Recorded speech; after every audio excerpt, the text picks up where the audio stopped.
CNN, ESPN, ABC, BCB, TNT, but mostly BS.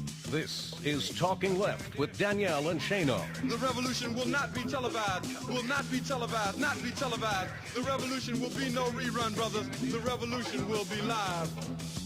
Yes, it will. Welcome to Talking Left with me, Danielle and Shane. A weekly, proudly liberal perspective on the news, squaring the facts, mocking the crazies, and correcting the record so that we can all think before we vote. Here's some of the things that happened this past week. NBC News is reporting that presumptive GOP presidential nominee Mitt Romney has narrowed down his list of potential VP choices to 3 men. Former Minnesota Governor Tim Pawlenty, U.S. Senator from Ohio Rob Portman, and U.S. Congressman and Budget Committee Chairman Paul Ryan. Oh, goody. Those are great. So Mitt's honed his list of undesirables down to Dull, Bush's economist, and Eddie Munster. Nice. The man who some say want to throw grandma off a cliff. Oh, remember that ad? I do. That was a great ad. Bring it back. Bring it back. You almost have to feel bad for Romney because of the people he has to choose from. And I emphasize, almost. Yeah, I'm kind of glad. Me too. Teepaw seems like a reasonable choice for a narcissist like Mitt. Yeah. Both boring, both backwards, both divorced from political reality, and both of them having been in the running for the spots they now want way, way longer than they'd actually like to admit. Yeah. Yeah, Mitt's been on the trail for 8 years, and Pawlenty dropped out of the race early and has been running for VP ever since. He's been a faithful little lapdog, hasn't he? He has. Maybe he's the new poodle. Yeah, there you go. He's going to be so crushed when he doesn't get it. Oh, yeah. But then we have Rob Portman. Oh, goody. Rob who?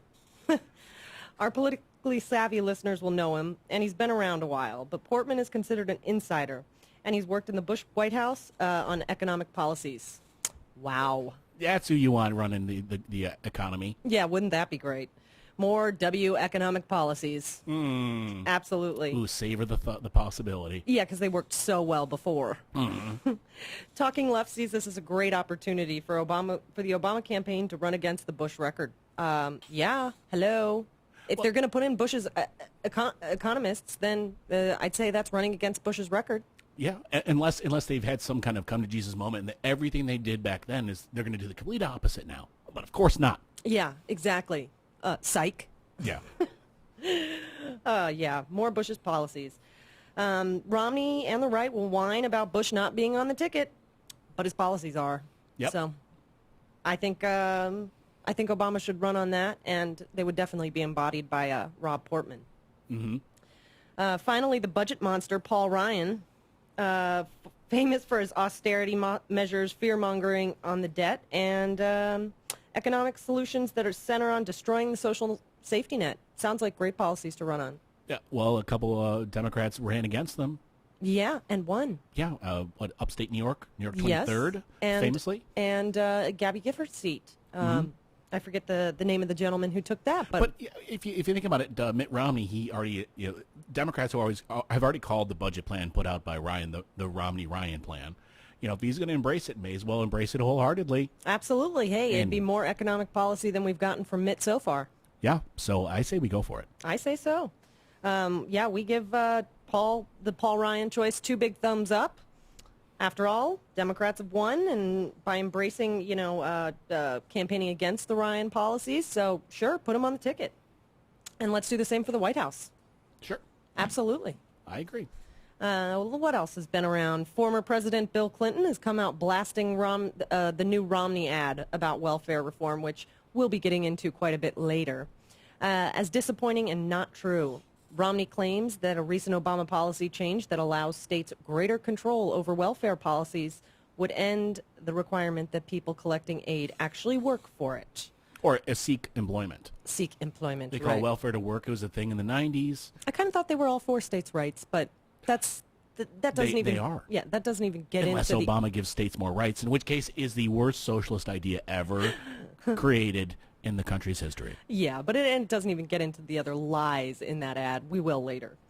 What Romney fails to tell the voter, i.e. lies about, is that states have been pleading for this flexibility for years, and the states will retain the work requirement. In fact, Romney himself requested this exact same flexibility when he was governor of Massachusetts. So once again, the Romney campaign proves that they think the only way they can win is to lie. Lying. Flip-flop, or, Yeah. It was good before, but now it's really bad. Exactly. It makes no sense logically, but they're going to do it anyways because they're just counting on people being less informed. They're beyond counting on it. They're betting on it. They're just completely campaigning on it, in fact. That's why you're going to talk about it. We are. We're definitely going to get into that. So let's see what else in the news this past week. Louisiana has officially gone off the deep end again. A charter school in Delhi, I keep wanting to say Delhi. It could be Delhi. Delhi, Louisiana, now has a policy that no pregnant students may attend school there. And if that policy isn't bad enough, and, how could it be much worse, all female students must submit to a pregnancy test. And if they are found to be pregnant or refuse the test, they are officially kicked out of school. It's interesting. It's a lot like the breathalyzer test. If they request a breathalyzer test, either you take it, or if you refuse to take it, then you're still arrested anyways. Exactly. Wow. But all they're doing is walking around a school. It's kind of like, when a cop wants to search your car. Oh, yeah. Well, you technically have the right to say, no, you can't search my car. But then he could turn around and say, well, then I have probable cause to search your car. They've tried that on me before. They tried that on a Amtrak. To search you on Amtrak. They seriously, a cop came up to me and said, may I search your bag? And I said, no. He said, well, the fact that you've refused gives me probable cause. I said, no, it doesn't. Because at this point, I'd already completed law school. I'm like, no, it doesn't. Because therefore, you've just gutted the Fourth Amendment. I bet you he was not anticipating that response. No, and he didn't search my bag either. Not that there was anything in there, even. I mean, no. It was more of like, no. Well, exactly. As if somebody who's, running to get to work or pick up their kids from daycare really needs to stop and take the time so that a cop can search their belongings or their bag, not to mention, violate their privacy. But if this blatant attack on female students' civil rights wasn't enough, it just further proves that the religious right cares for feti. What's the plural of fetuses? Fetuses, and not the children. How in the world is a young girl supposed to take care of a baby that they're demanding that she keep if she can't even get an education? Twisted.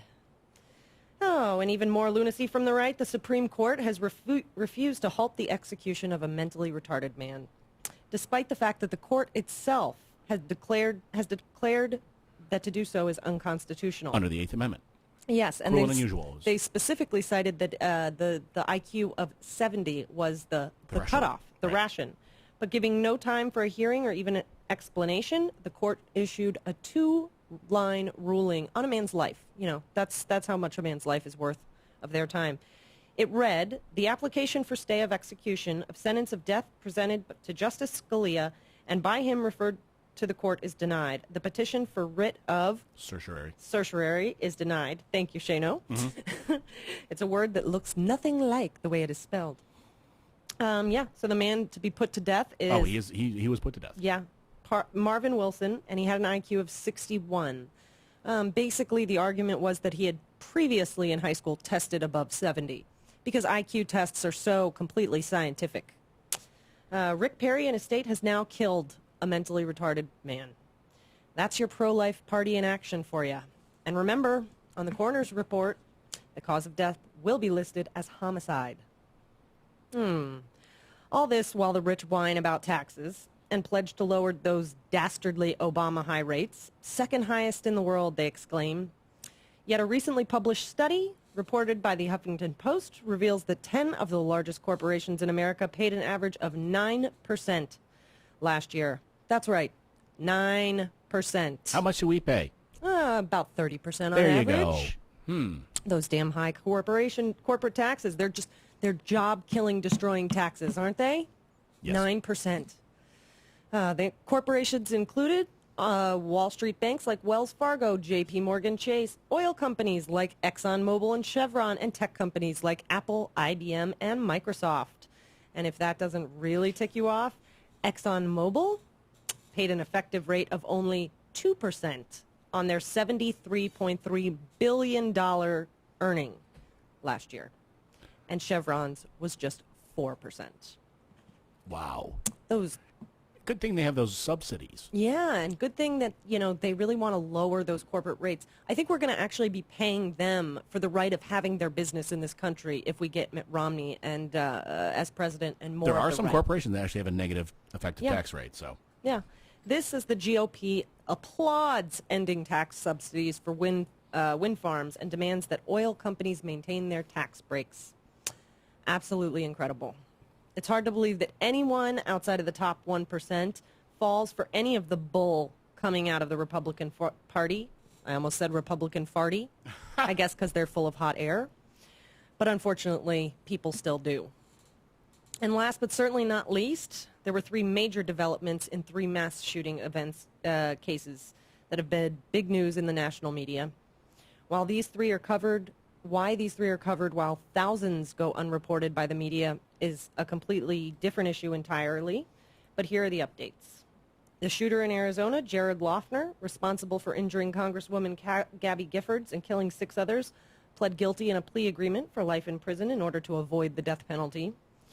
We also heard the astounding news that Dr. Lynn Fenton, the psychiatrist who was treating the shooter in the recent Aurora, Colorado tragedy, allegedly informed the police that he was dangerous well before he went on the largest shooting rampage in American history. Whether they failed to act, whether she really, informed them, unfortunately is still in the alleged category because it can't be proven. But I don't think she would probably out herself on that and sharing personal health information if she hadn't actually done so. Yeah, it's a big deal to sacrifice that doctor-patient confidentiality, and she could have been sued by him and his family and things like that. So to do so is very serious. Absolutely. And most recently, and very sadly, we learned of yet another mass shooting at a Sikh temple in Wisconsin. The LA Times is reporting that the shooter in the incident was a well-known white supremacist with a criminal record. And yet he was still permitted to walk into a local store and buy a 9mm semi-automatic handgun. Besides the obvious connection of mental illness, these 3 incidents of gun violence have one incredible thing in common: hate. In each of these incidents, innocent victims were killed because the shooter was filled with incredible hatred of something or someone. In Arizona, Jared Loughner's unstable mental condition was whipped into a frenzy by commentators in the media and the press. In Colorado, a young man in the middle of a mental breakdown while also losing his apartment and his doctoral program. And his girlfriend. His girlfriend was completely hateful of the system he believed had wronged him. And in Wisconsin, 6 people just lost their lives because one man was so filled with hatred, he actually believed we should be in the middle of a racial war. So where is all this hate coming from? Are we more hateful in this country than we ever have been before? And should the media be held accountable for whipping these kind of incidents into actual violent actions? There's definitely some debate there, but I think this hate is coming from so many reasons, so many places. Of course, from rhetoric, we hear it on both sides, the hatred of the other.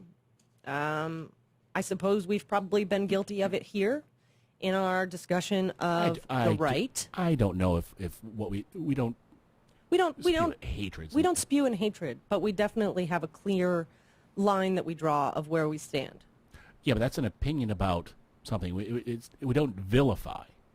No, but I suppose it depends on who's listening. I take issue with this. I take issue with this. I just, I mean, look at what we just said about those corporations. I mean, granted, it was all fact, but why shouldn't people be angry about that? Angry is different than hating. We talked about Paul Ryan. Fair enough. But did we say Paul Ryan is blank, blank, blank, blank, blank? No, we said that his policy was blank, blank, blank, blank, blank. I hate his policy. The man, all right. Heck, we saw Dick Cheney on the TV last night. And what did we both say? We were glad that he was looking better. Looked good, yeah. He's and you know what? I don't wish ill health on any of these people. I don't wish anything like that. Their policies can go straight to hell. Well, I suppose that is what separates us and many on the left from, and perhaps some on the right too, from constantly vilifying the other as opposed to just reporting on them. I think there's so much rhetoric, a lot of it coming from the right. We've seen so much of it. We heard Bill O'Reilly this week talking about all these hateful websites. What was that in reference to? Was that in reference to these shootings? Yeah, he was talking about that all the hate was coming from awful websites, which actually is true. Yes, I agree. I believe that there's, because that's a forum where people can pretty much, they feel the anonymity is so tandem out there that they can say pretty much anything and actually go above and beyond. But we've done some shows. I think we did actually one episode of Turn Up the Night with Ken. We were reading all kinds of things off of the Fox News. Yeah. So I tell you, that'll give you this is a Fox indigestion. News analyst or a commentator talking about hate sites. You should take a look at foxnews.com. I agree. It's really scary over there. But I don't think it's just from the rhetoric. I mean, I think that if a person is already hatred of another class or group or even of a corporation, I think that it goes beyond that, that the division in this country, that we're divided in so many ways. And it's not just the political policies. We're divided, geographically. We're many times different entire racial groups form the primary population in certain areas and separate themselves off from the other. And then they use the nice little term called gentrification. Right. In other words, when they jack up property taxes so high that certain people in certain can't afford to live there. People are majority disadvantaged, sometimes are minorities, and therefore you end up with, they used to call them ghettos. Yeah. Well, but we're also divided, socioeconomically. Right. We're divided. We've essentially put the caste system in place in this country, and the rich if not feudalism. Yeah, and the rich have ensured that it stayed there, or that it was even further separated from their gated communities and luxury apartments. There's an entire book about this. It talks about the skyboxification of the United States, and that there that 1% can actually afford to live outside of society. They pay to live in the skyboxes and not use the public transportation, not rub elbows with the masses, so that you never actually get to know the people that you're paying substandard wages to. You never get to know the person that you're laying off or shipping their job overseas. There's never that personalization where you actually give a crap. Yeah, because when you you meet never somebody, have to- you have that connection. I don't care. We're human beings. Yes.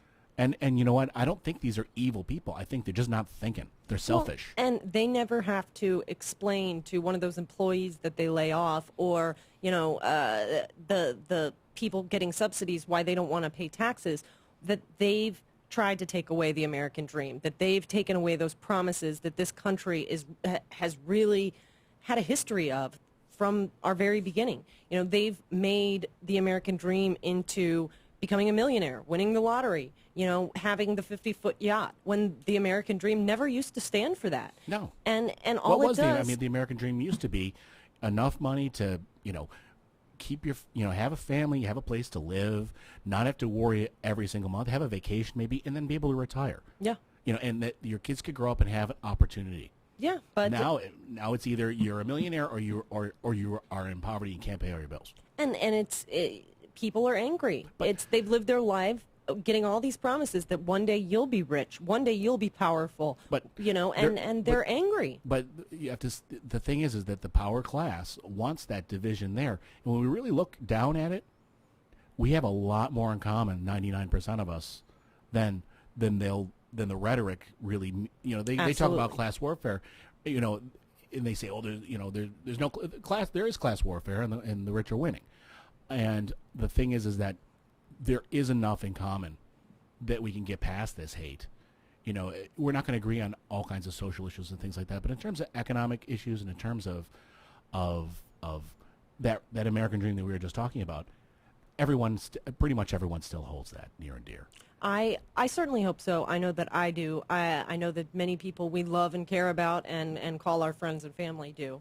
And perhaps we need to remember what those real promises of the American dream were, and people can continue to fight for it and continue to try and bring it back and make it possible for everybody, but maybe remove these promises that everybody's going to grow up and be a millionaire. We've got lots more show coming up. Hope you like our new news segment. We have a great guest, Mikel Weisser, of course, running for Congress in Arizona's 3rd District, I believe.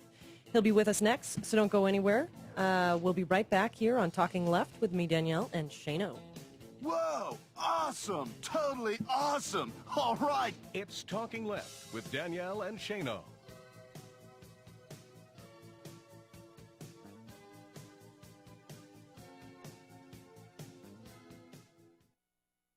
Unfiltered truth, news, and opinion. Filter-free radio with Jacob Dean and Skeptical Scott. You can always go back to Rome and Greece, and let's face it, kingdoms. It wasn't until a couple hundred years ago that we realized that, hey, monarchies don't work. Let's think of another kind of system of governance. It's something a little less hierarchical, if you will, or at least concentrated power. Then again, when you're dealing with money, capitalism is about money and the exchange of money, then concentrated power works really well. Radio or not, and filterfreeradio.com. Progressives across the country are taking action, from Madison, Wisconsin to the Occupy movement. And now, Washington, D.C.'s newest talk radio station, We Act Radio. In this election year, Progressive Talk returns to our nation's capital. We Act Radio is proud to showcase the biggest names in Progressive Talk Radio, including Stephanie Miller, Tom Hartman, Bill Press, Ed Schultz, Sam Cedar, and original live shows from our Anacostia studios. Take Action News with David Schuster, Speak Easy with Kamon Freeman and Ron Pinchback, and The Inside Scoop with Mark Levine. Available on your radio dial and on the web at weactradio.com. That's We Act Radio, WPWC 1480 AM in Washington, D.C. Truth is our product. Yes, we can. Hi, friends. This is Tom Hartman. This is Stephanie Miller. Hey, this is Hal Sparks. I'm Brad Friedman. I approve of Nicole Sandler's RadioOrNot.com. Radio or Not. Radio or Not. RadioOrNot.com. RadioOrNot.com. RadioOrNot.com. RadioOrNot.com.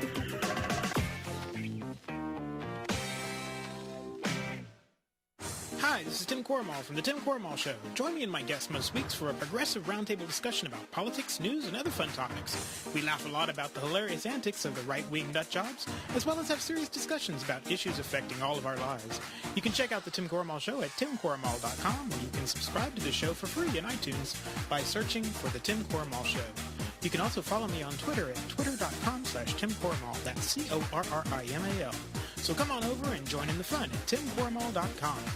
You never know who or what you'll hear when you listen to the Nicole Sandler Show at RadioOrNot.com. Your view is not being represented in this country because all of our views have been corrupted by money and politics. Remember, 94% of the time, the candidate who raises the most money wins. That's the fact that we need to drive home constantly. It's all about the money. Dylan Radigan, you rock. The Nicole Sandler Show, live Monday through Thursdays at 10 a.m. Eastern, or podcast anytime at RadioOrNot.com.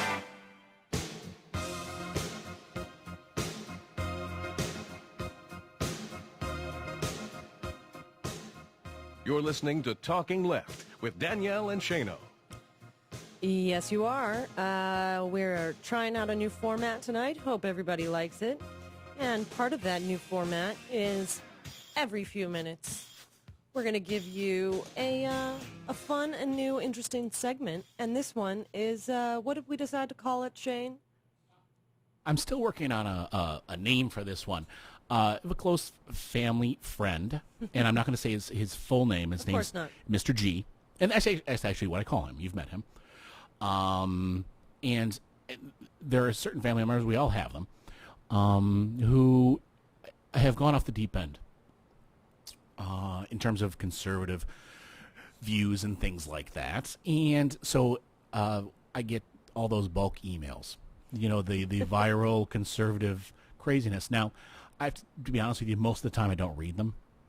Yes, because you pretty much know what's going to be in each one. It's not even a matter of knowing what's going to be in each one, because then when I read it, I'm like, oh, that's insane. You go to Snopes, and then you realize, and he's never sent me one that's true. Although there's one. Now, this is the only one. Well, this is one I respond to every year, because he sends it to me every single year.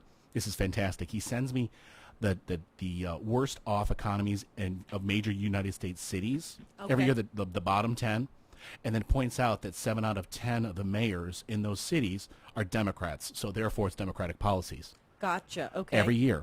But then every year, and this is a little dance we play, I go find the top 10 economic cities and point out that, oh my gosh, 7 out of 10 of them are Democrats. And then I point out the fact that pretty much when it comes to urban areas, about 70% of the mayors in this country in major urban areas are Democrats. So you've proved absolutely nothing. So, Okay. So that's the type of stuff. So today, because, oh boy, I'm running long. Yeah, what do we got from him today? Oh, this is a great one. This is they were applauding on the right because an email is going around that a columnist from the Washington Post, that liberal Washington Post, had finally written an honest opinion about Barack Obama. Dun, dun, dun. Amazing. Oh, do tell. He, some of the text of it, he left no academic legacy in academia, authored no signature legislation as a legislator. Let's see. He had troubling association, the white-hating, America-loathing preacher who for decades served as Obama's spiritual mentor, a real-life actual terrorist who served as Obama's colleague and a political sponsor. You're making my brain hurt. They were so happy because this appeared in the Washington Post. But it didn't. Yeah. So it was quite fun. First of all, the columnist, actually, he was never a columnist for the Washington Post. He submitted one letter to the Washington Post that got published back in 2009. Hey, so if you get a letter printed in the paper, you're officially a columnist for that paper? There you go. I never knew that I worked for the Sun Sentinel. Mm-hmm. And so the thing is that every one of these, we're gonna find one a week. I tried to start with one that is kind of tame because they actually get pretty hateful. I'm gonna stay away from those because we were just talking about not peddling in hate. We're not going to do that. But the ones that are silly, that can you believe this? Well, and the fact is they believe it. Yeah. And did you happen to share with him the information that this is Oh, actually I did. not a columnist I did. and that the article was not published? Yeah. And did you get any response? No, and I kind of was a little snarky in my response. I pretty much, I think I said, if you're really interested in the truth, you should email this blast to all the people, which was the correction. But I realize you are so divorced from reality at this political reality at this point, it's really a waste of my time. And another gentleman wrote a response to that as well, did he not? That he had gotten the same email from his father. Another columnist wrote it. It's awesome. Yeah, awesome. So anyway, that was our little segment. We're gonna do one. I don't know if we're gonna call it maybe right wing virus instead of viral. I don't know. We'll figure it out. Yeah. If anybody in the chat has any good suggestions for what we should call our new segment about right wing viral email, we're definitely taking your suggestions on that. So we really are coming back soon with Mikel Weisser. He's been a great guest, been on before. Go check out his website during the break, Mikel, Mikel, Weisser, WEISSER.org, and learn all about him. We'll be right back here on Talking Left with me, Danielle, and Shane. A beautiful place full of wonderful things just waiting to be experienced. It's Talking Left with Danielle and Shane.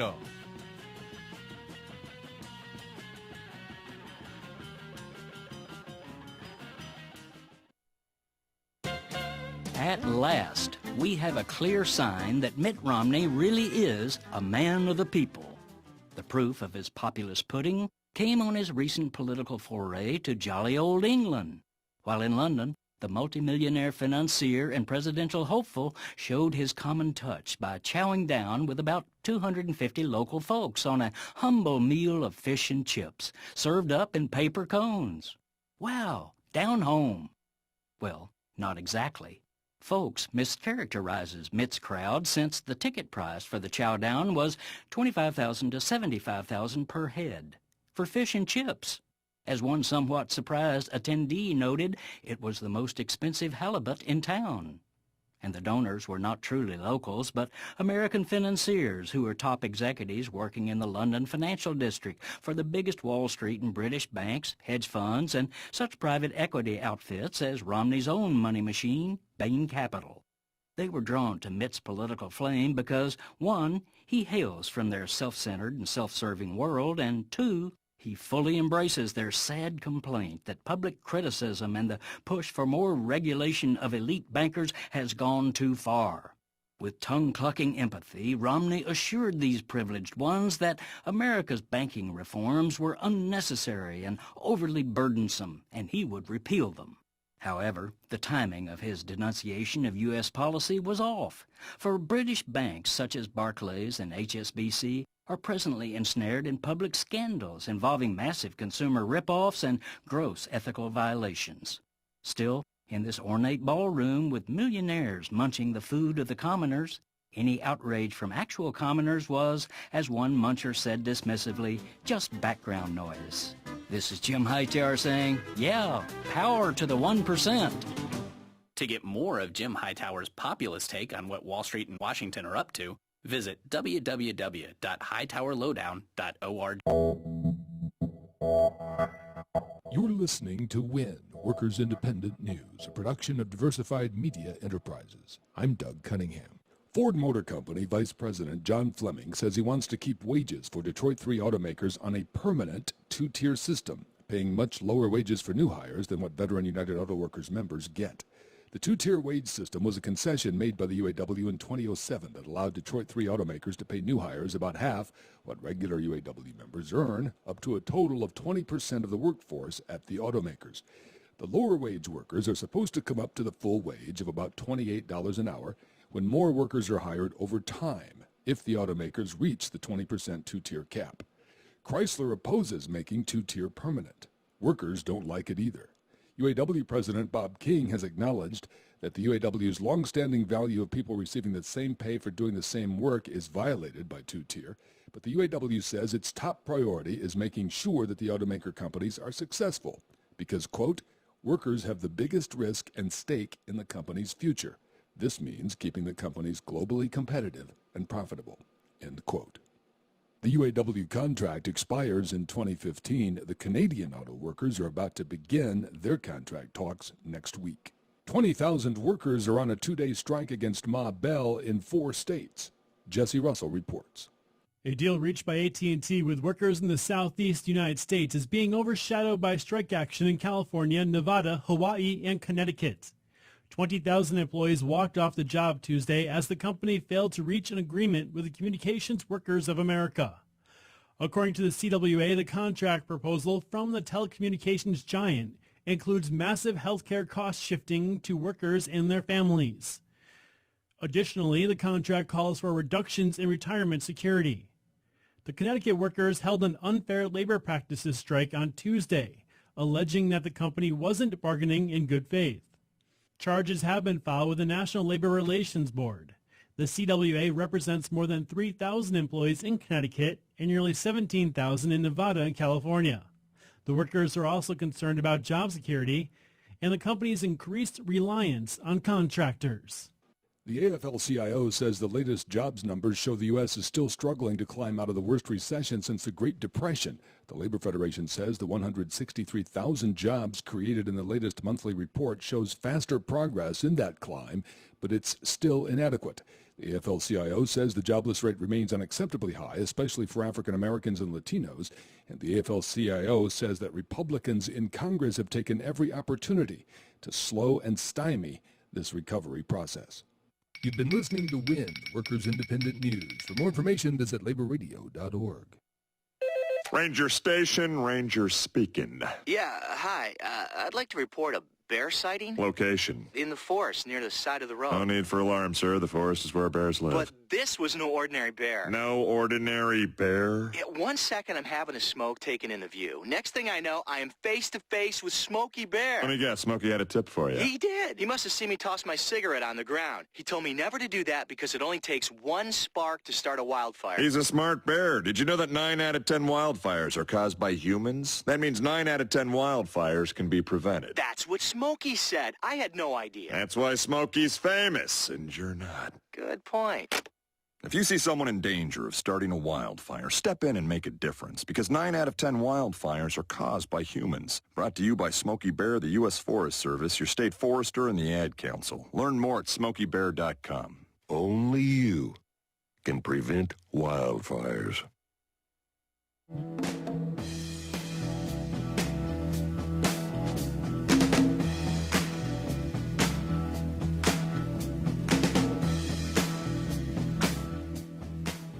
You're listening to Talking Left with Danielle and Shane.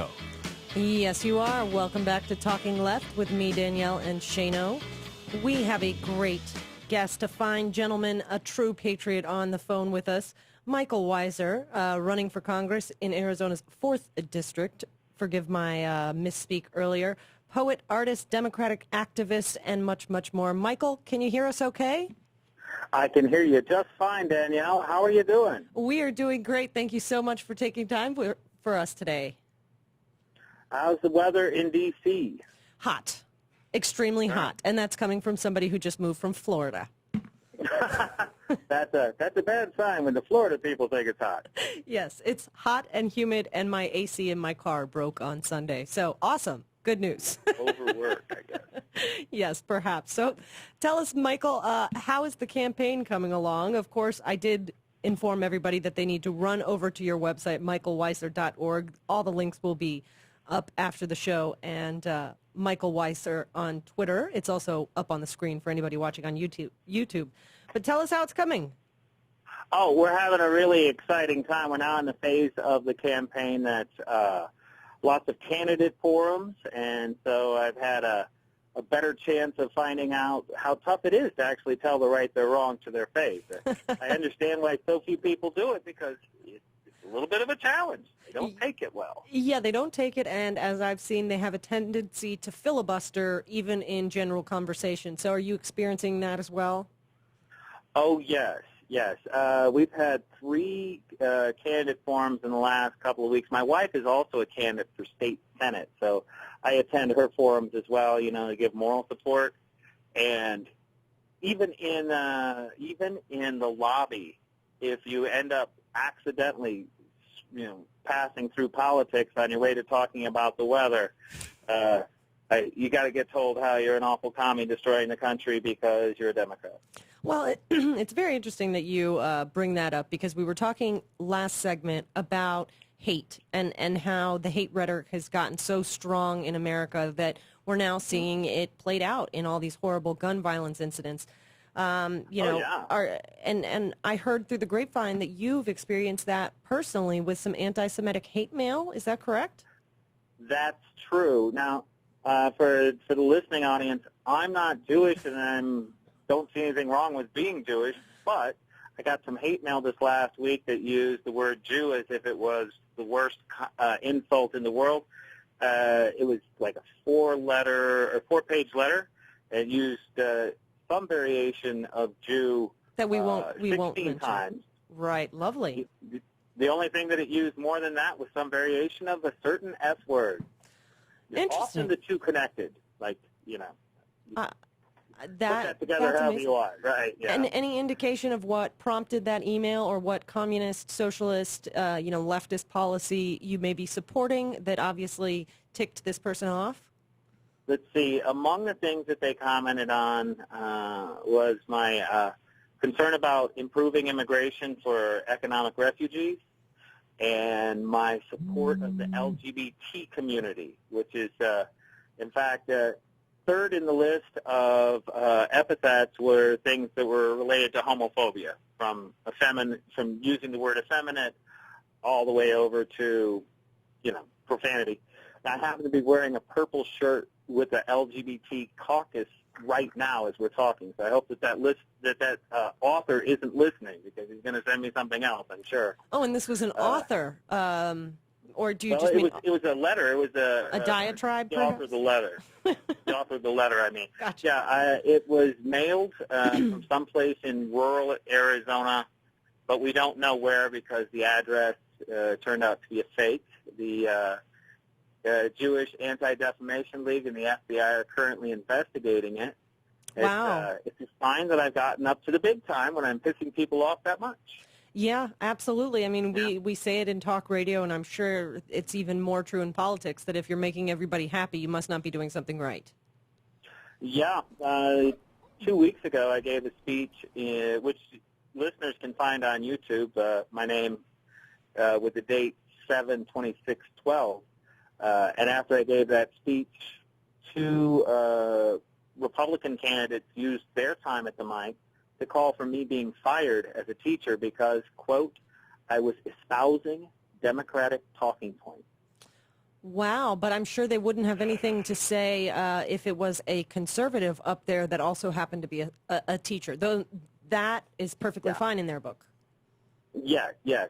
Well, one of the people that I run into frequently is my wife's opponent. You know, of course, I'm a little bit biased in favor of my wife, but this person, just saying, but this person is really striking. Her name's Kelly Ward. She's supposedly a physician. So I heard her 3 times on stage in 3 different events call for denying medical services to undocumented immigrants. Now, right now in America we have something like 11 million undocumented immigrants, so that's Holocaust proportion denial of services. Well, besides being an obvious violation of the medical law under HIPAA called EMTALA, which is Emergency Medical Treatment Act of Labor Act, meaning that you cannot turn away somebody who is in medical need. Besides being a complete and utter violation of that, wouldn't it also be a violation of, the physician's code? Yeah, well, I believe that when she was leaving medical school, she took the Hippocrates Oath instead of the Hippocratic Oath, and that's what the problem is. Right. I got it. Makes so much sense to me. Oh, well, with all this rhetoric going on and obviously going on in Arizona, do you feel like it's affecting the campaign? Well, it's the shape of the campaign, and in all honesty, I knew I was going to be dealing with some really hostile attitudes. I've been in the public eye for the last, 8 years as a liberal activist, and and a teacher, and then you throw in the fact that I'm also running for office now. It's driving some people crazy. Last fall, about a year ago, I got a haircut as a way of raising funds for our school, and there was a picture of me before and after, and that's when they started calling for my firing at this current school. Just like the parents, of course, don't feel that way. I'm have a really strong track record as a teacher, but the general Republican Party presence here in Western Arizona is lost sight of the fact that not everybody's a Democrat. Not everybody's a Republican, and really hoping to eliminate any opposition. Yeah, it seems like it's a scary time. I feel like it's a bigger problem than just Arizona, too. It seems like they just want to bully any type of real opposition whatsoever. They're going to threaten you with your job. That's ridiculous. That's not the democratic process. And it would be one thing if I don't know, what do you teach? You want to tell us what you do teach? I'm sorry, can you repeat that last? I may not be up enough. What it's not like your politics are going to be inside the classroom. Right, they're not. So what are they? Why are they saying that you should be fired? What is their justification for that? Well, I don't know if you're familiar with the psychological breakdowns that have been done here lately about liberal minds versus conservative minds. Actually, the brain structure is different between the two minds. Yeah, I'm familiar with those. And the conservative mind tends to favor stern parenting and lack of flexibility, whereas the liberal mind tends to prefer nourishing parenting and cooperation and diversity. I bring this up because one of the things that we're seeing in communities that have strong evangelical religious right populations is high incidences of abuse and deviant behavior because people feel pressed underneath a thumb. So I think that what's happening is a history teacher is supposed to tell the truth about history, the good and the bad. Howard Zinn type awareness of history. And I believe that they don't want the dirty laundry in the air as a way of keeping things secret in much the same way that they would keep secrets of dysfunction in a family. Well, I think that's astoundingly true because we see that in them actually rewriting the history books and changing, using these essentially religious textbooks that completely change written history. Yeah. It's really funny that I don't know who said this. Somebody today said that they were talking about this and how a lot of the southern states they want to stop teaching critical thinking because it causes kids to rebel, and thought it was completely ironic that they don't want people to rebel, yet in the states that essentially want to secede from the nation. Think about it. Wasn't that the rationale behind Santorum's condemnation of college, is that it caused people to think too much and some of them leave the church? Yeah. I'm not saying that he realized that part of the reason that people leave the church is the hypocrisy, but yeah. You mentioned rewriting history. This summer I had full time to travel and campaign. One of my trips took me to D.C., and on my way back, I met a constitutional scholar out of Michigan, Eric Wood, who has been battling the right on their interpretation of the Constitution. And he told me that in the Michigan State House, they're not only attempting to rewrite history, they're actually rewriting the state's legislative record. They're rewriting the actual legislative, like the minutes and the notes of what has occurred in the state legislature. Yes. In cases where original precedent isn't agreeing with their current statement, they'll say things like, let the previous record of so-and-so reflect that, whatever. Oh, good God. And then they vote on that. And so anybody who is just getting access to the legislative record of the state of Michigan via online only sees the rewritten version because, like the printed versions, you can't go back and change those. It's not quite Orwellian, but pretty darn close.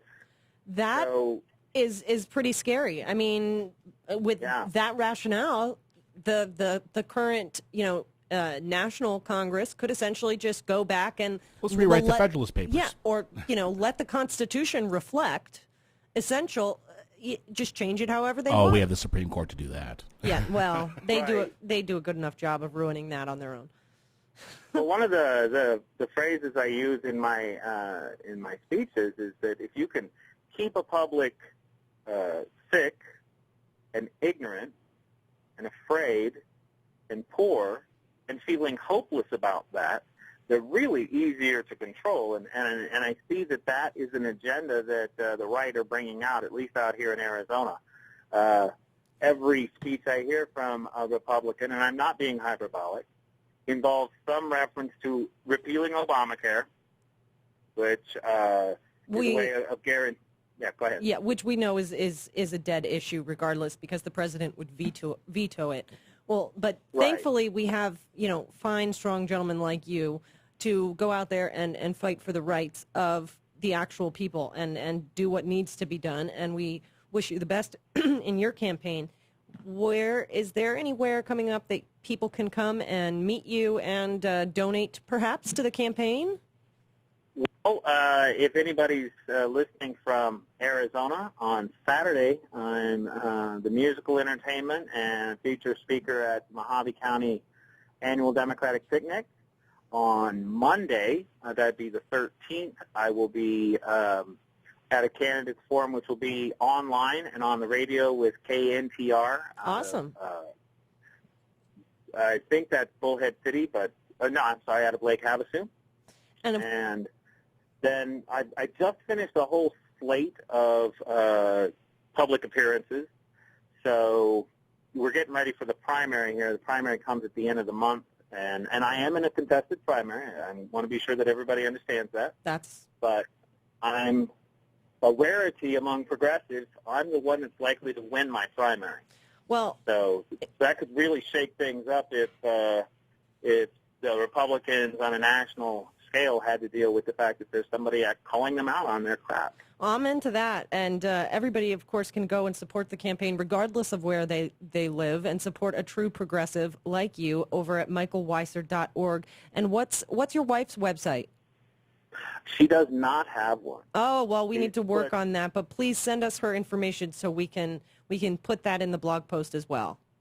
I shall. She's been putting all of her political efforts into my campaign, except when she has an appearance of her own separate from me. It's really been a tremendous act of support and sacrifice, I feel, because 2 years ago I was her helper in her campaign, and I know what that position is like. Well, Michael, thank you so much for taking time with us, and hopefully we'll talk to you again after you've won your primary. Hopefully so. Before I sign off, let me remind the public that I have a kind of an unusually spelled name. That's Mikel Weisser. Yes, we've... So if you go looking for M-I-C-H-A-E, et cetera, you won't find me. We warned them of that earlier, and we'll make sure that that's loud and clear on the website, too. So thank you again, Michael, and we'll talk to you soon. Thank you very much, Danielle. Take care, Shane. Have a good night. Bye-bye. Bye. Mikel Weisser, everybody. Amazing, true progressive. We need more like him, and maybe this country would be going in the right direction again. We're going to go ahead and run to a quick break and come back with lots of good stuff about Romney's new ad. How does Romney know how to make ends meet? We're going to talk about that next. Coming up here on Talking It's Hal Sparks from the Hal Sparks radio program Mega Worldwide. And this is Talking Left.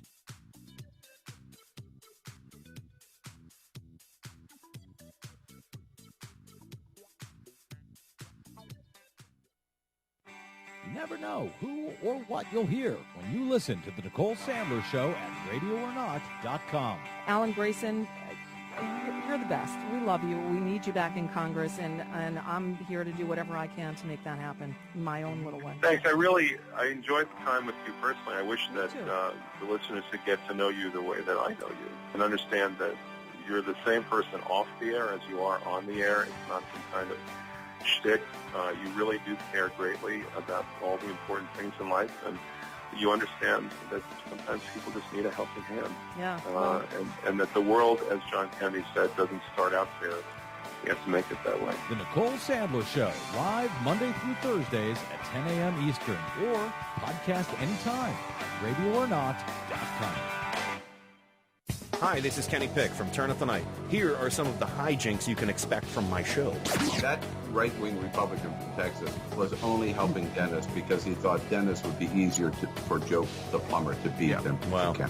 Yeah, I mean, seriously, a pet rock would have been better candidate than Joe the plumber. I think he might actually have been a pet rock before he was a non-plumber. So, but he was a union pet rock, never mind. Turn Up the Night with Kenny Pick, streaming live every Tuesday and Friday from 7 to 10 p.m. Eastern at Radio or Not, Talk Radio 1, Progressive Blend Radio, and KennyPick.com. Hey, Columbus, we've got the cure for what makes you K-sick. I just threw up in my mouth a little bit. Stephanie Miller and her sexy liberal crew are coming to the Capitol Theater on August 18th. What a fun, sexy time for you. Join comedic geniuses Hal Sparks, John Fugelsang. Fox News is like a mecca for people who hate Mecca. And talk radio goddess Stephanie Miller. It's the most action I've had in I don't know how long. As they help Columbus rediscover its funny bone. Who's laughing now, huh? I'll tell you who's laughing now. We are! Tickets are available at Ticketmaster.com, at the Kappa Ticket Office, or by calling 800-745-3000. This is truly the show that will put the ooh back in Ohio. That's the Stephanie Miller Sexy Liberal Show, coming to the Capitol Theater on August 18th. Buckeye State, you're gonna love our nuts. You're gonna love my nuts. Hey, Dad, how do you throw a curveball? How do you build a fort? How do refrigerators run? How do fish learn how to swim? Kids ask a lot of questions. How high can you jump? But you don't have to know every answer. How many phone numbers are there? Because you don't have to be perfect to be a perfect parent. How do cell phones work? There are thousands of children in foster care who don't need every question answered. What's electricity? They just need you. What's the moon made of? For more information on how you can adopt, go to adoptuskids.org. A public service announcement from the U.S. Department of Health and Human Services, Adopt U.S. Kids, and the Ad Council.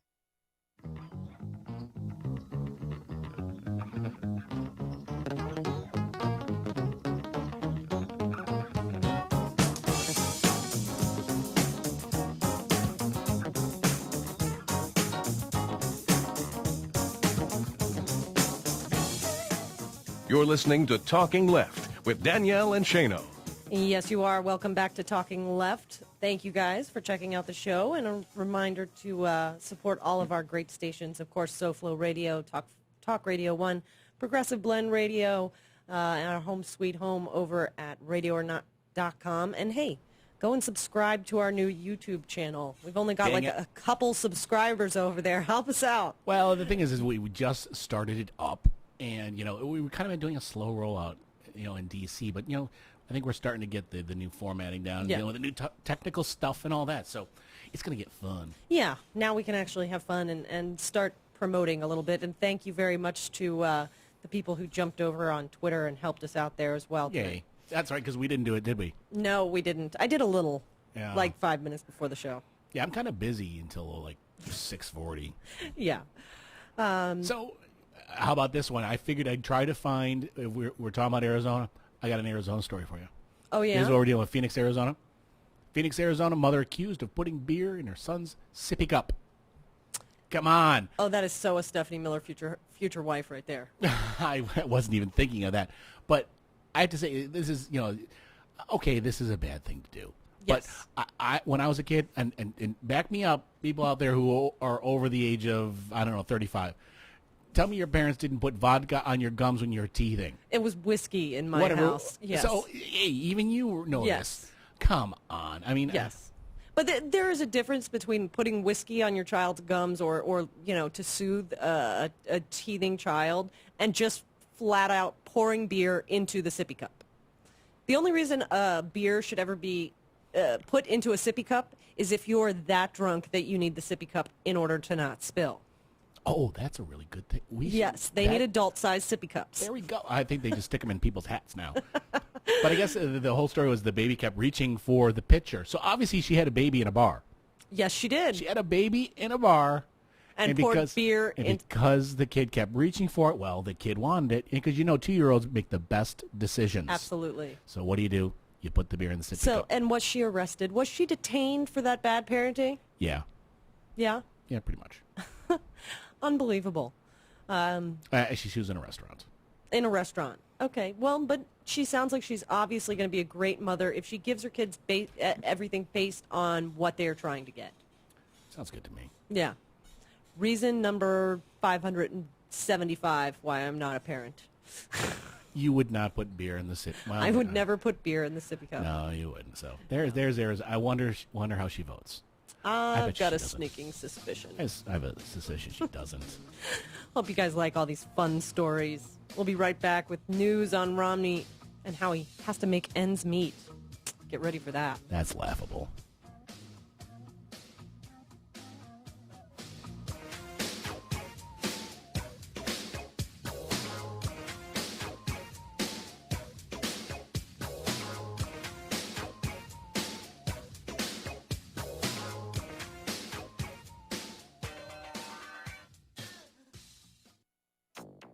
It's Thursday, August 2nd, 2012. There are consequences of using the atmosphere as a dump for greenhouse gases. Scientists warn Congress of climate change impacts. Madam Chairman, I'm offended by that. I'm offended by that. While Republicans still insist it ain't happening. We will have to see that progress before considering support for any new heavy oil pipeline in B.C. Conflict in Canada over another tar sands oil pipeline. Justice for survivors of Camp Lejeune's toxic water, plus Paul McCartney can go out and find twigs and berries for all I care. The beef industry's beef with the USDA. All of those twigs and berries and more straight ahead. From BradBlog.com, I'm Brad Friedman. And I'm Desi Doyen. Stand by for 6 minutes of independent green news, politics, analysis, and snarky comment. India is crippled by power failures. Have they tried unplugging the country and plugging it back in? This is your Green News Report.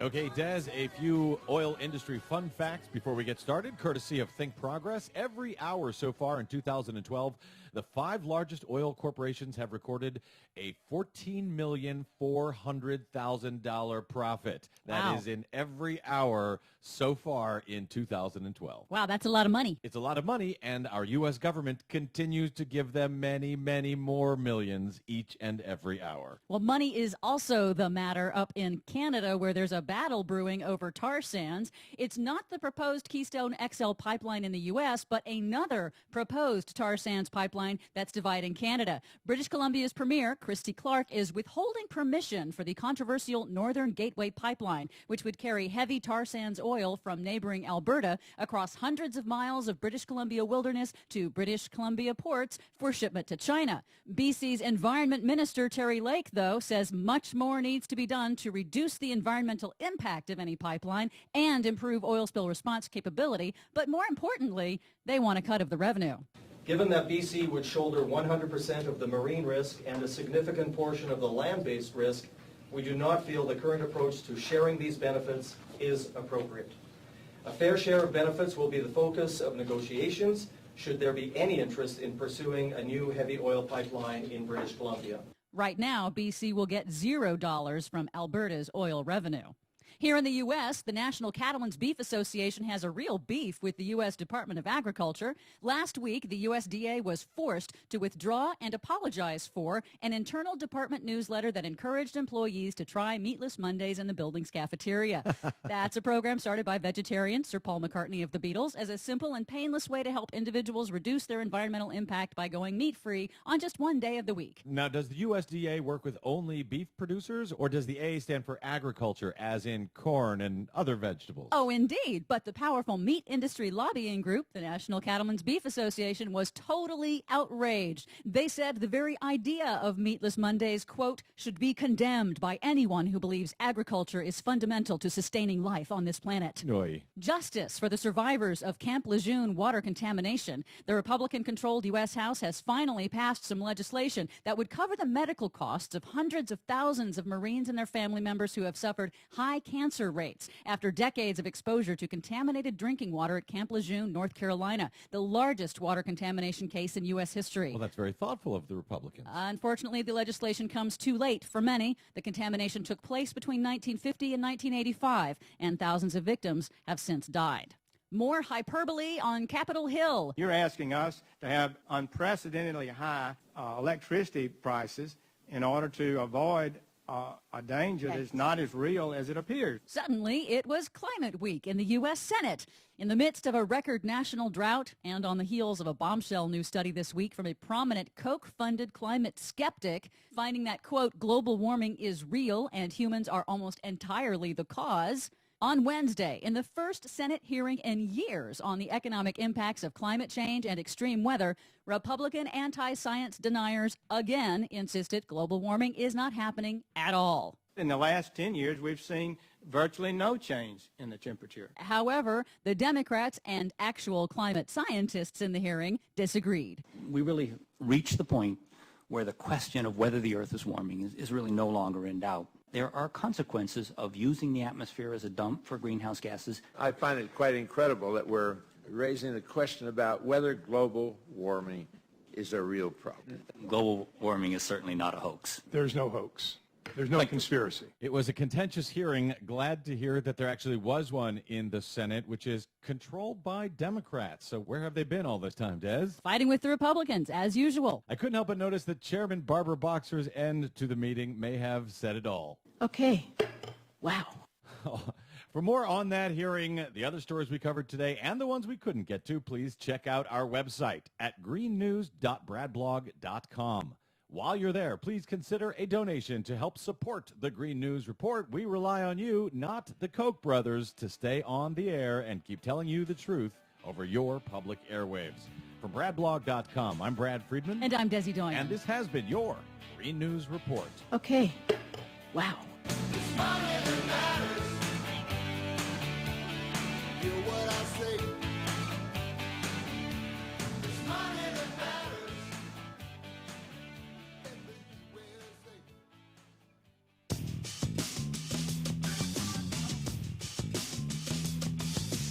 CNN, ESPN, ABC, BCB, TNT, but mostly BS. This is Talking Left with Danielle and Shane. The revolution will not be televised, will not be televised, not be televised. The revolution will be no rerun, brothers. The revolution will be live. It will be live right here on Talking Left. Thanks, everybody, for joining us, regardless of where you may be listening. SoFlo Radio, Talk Radio 1, Progressive Blend Radio, or maybe you're checking out the new video on YouTube. at YouTube/Talking Left. Hint, hint. Of course, all the podcasts and now all the YouTube videos, all the links to all the great guests and information are always up at TalkingLeft.com. So, Shane, did you happen to see Mitt Romney's new bio ad? I was sitting right there when you started screaming at it. Yes, yes, I did mention you did happen to see that. So, according to Romney's new bio ad, he made a few claims, most of which false. But the one that really stuck with me is that Romney knows what it's like to make ends meet. Did you hear that, Shane? What? Yeah, I mean, perhaps there's some time in Romney's life that we don't know about when he really struggled economically. Or perhaps he really knows how difficult it is to live paycheck to paycheck. Could it be? Wait. So he has it's called the Mitt Romney bio ad? Yes. Do you want to hear it? I would love to. Do you want to yell at it? I may. Okay, here we go. Hang on. Sad music. Cue sad music. He's not saying anything. It's a bunch of pictures. Is this it? No, it's definitely one where he's speaking. Type in "make ends meet" Romney ad. I guarantee you'll find it quickly. But, you know, it really makes me wonder, maybe there was a time when Romney didn't know what it was like to be in the 1%. Maybe there was a time when, you know, he had to worry about how he was going to pay the mortgage on his multiple properties, or whether he could afford to write off $77,000 for his dressage horse.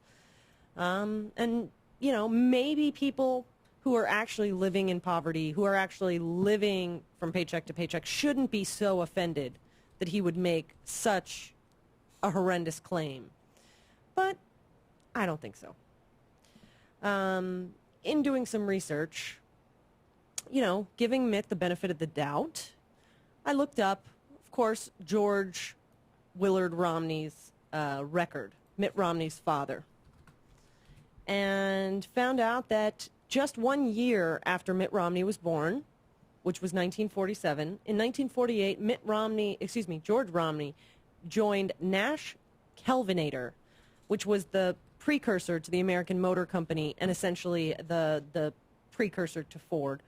And he became president of that company just 6 years later. I have a funny feeling that in that position, he probably got paid fairly well. So far we're up to the time Mitt was 7. You know, then he held the position after that from 1963 to 1969 of governor of Michigan. Again, probably not worrying too much about how he can pay the bills. And he eventually went on to become the United States Secretary of Housing and Urban Development and was even a potential presidential nominee in 64. So I'm betting that throughout that time period, George, Mitt's father, probably had pretty secure financial situation. And perhaps I considered maybe Mitt Romney was on the outs with him. Maybe he was disowned at some point. But his prestigious education at first Cranbrook School in Bloomfield, Michigan, which is just as elitist as it sounds, but yet he's the one constantly making that claim about Obama, and then on to Brigham Young and Harvard University before then going on to start Bain Capital and work just before that at Bain & Company, a management company. So to me, it sounds like Mitt has pretty much always held jobs in the upper echelon of the financial aspect. Here's the ad. Okay. Sorry. My own experience was I got the chance to start my own business. That's it?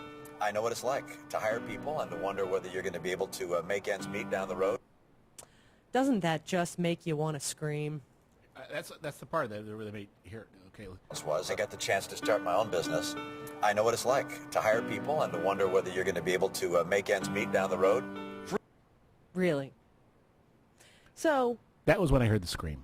Yeah, pretty much. That was when we were glad there were no large objects to throw at the TV. Well, there were. I just blocked you. But, you know, I would really like to know when in Mitt's life he really knows what hardship is about. that maybe he struggled with paying the mortgage or had to actually choose between paying for his children's medicine or putting food on the table, or how he was going to get to work because he couldn't afford to put gas in the car. You know, real problems that real Americans struggle with and who know what it's like to, quote unquote, make ends meet. I think anybody who writes off more for their dressage horse than most people will ever make in their lifetime, at least in 1 year, shouldn't really have the right to say they know what it's like to make ends meet. And I think the voters in this country should be furious at such a claim. Not only does it obviously show Mitt being so out of touch with reality, Mitt being so out of touch with the economic problems of the average American voter, but it's just flat out rude. It's insulting. It's as if those are the real struggles that people go through, and them having to worry about, you know, can they afford to go to the doctor? Can they afford to put shoes on their children's feet that don't have holes in them? Those problems are petty and nothing compared to whether or not, you know, Mitt can afford his next vacation or his next fancy car. Oh, wait, maybe it doesn't fit in the elevator. And this is the guy who joked about being unemployed. Yes. You do remember this. Yes. There's actually a great article up on Daily Kos, and we'll link to it in a blog after the show. But they go over not just the facts of this and how ridiculous it is, but a couple others that are in that ad. That Romney first created a $100 million surplus in Salt Lake City at the Olympics, which was actually a $54 million surplus. And Romney said that he donated $100 million back to the government. Well, he kind of fails to mention that the government spent $1.8 billion for the Olympics, and really the donation was only $40 million. So, again, just flat out Romney lies. Is it a donate? If I were to give you $20 and you were to give me $5 back, is that a $5 donation? I call it the change. Yeah, there you go. He said keep the change on that whatever billion dollars. You taxpayer, keep the change. And he says it's $100 million. Well, hopefully he doesn't expect to do math like that if he was president. Well, that George Bush did, keeping everything off the books That's in order true. in order to skew what the deficit was. I can imagine there might be some interesting bookkeeping for our government if we were to have someone who likes to maybe we'll offshore our debt. Well, actually, our debt already is offshore. That's kind of the problem. I walked myself right into that joke. Yeah. But in addition to that doozy of a lie, he also says that, quote unquote, he had the best job record of any governor of the state of Massachusetts for that decade. Well, first of all, there was only one other governor during that decade. I was the best governor of Massachusetts for the year of 1998. Right. I was the only one, but wow. Not to The mention only way that you can he win a was, competition if no one competes. not to mention that he was That's a capitalist. 47th in the nation in job creation. That is the So- definition of a capitalist. though. Yes. Someone who can win the competition by having none. Yes, exactly. But I think the real heart of the issue of this ad is that line, the making ends meet. I think it's just such a slap in the face to the American voter. Don't you, Shane? I don't know if it's a slap in the face. I think it's eye-opening in terms of, you know, his idea of making ends meet is whether or not he can make a payroll when he has millions, tens of millions, if not hundreds of millions of dollars coming into his company. If he's able to pay out those golden parachutes to his fellow investors, you know, that's his idea of making ends meet. Yeah. The stakes are a bit higher when you're dealing with healthcare and food The and your whole basic commercial- necessities. The man is making ends meet to me means having to make the tough decisions in order to get the basic necessities of life. That's something he certainly does not understand. And I don't begrudge the man for not having that. I say that good for you. You've never had to deal with that, but don't claim that you do. Exactly. Because you're insulting everyone who has. And it just shows further and further how out of touch he is with what everyday people go through.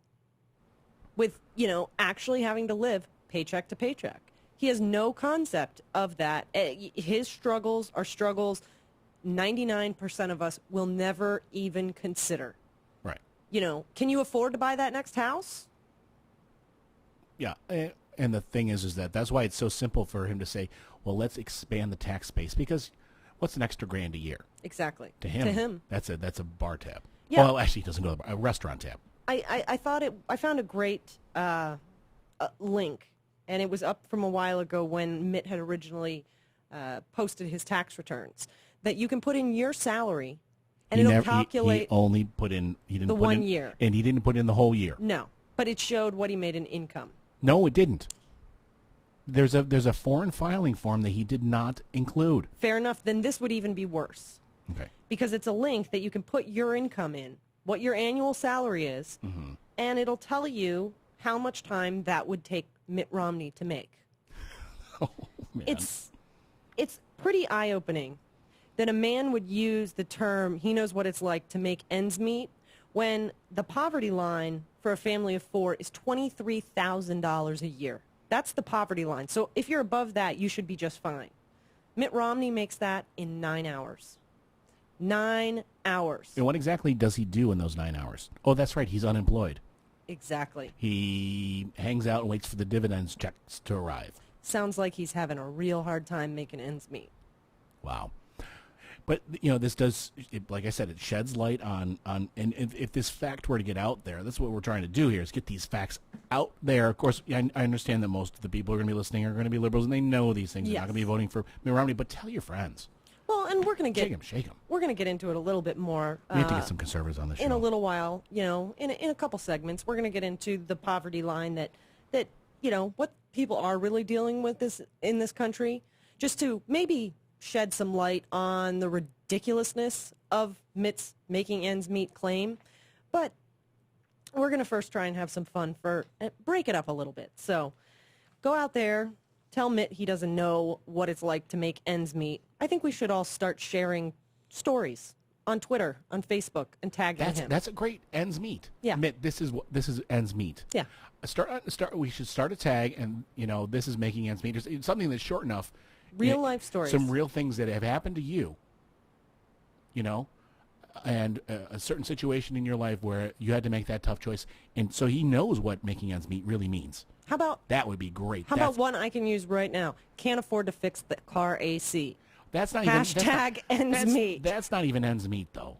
I know. I'm just being petty. AC. I mean, it's a luxury, not a necessity. So, but I guarantee you, Mitt hasn't had to deal with it.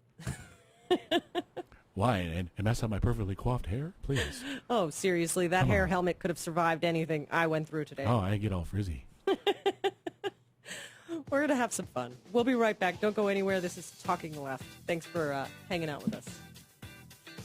It reflects the drama of the human experience, and isn't that the essence of art? It's Talking Left with Danielle and Shane.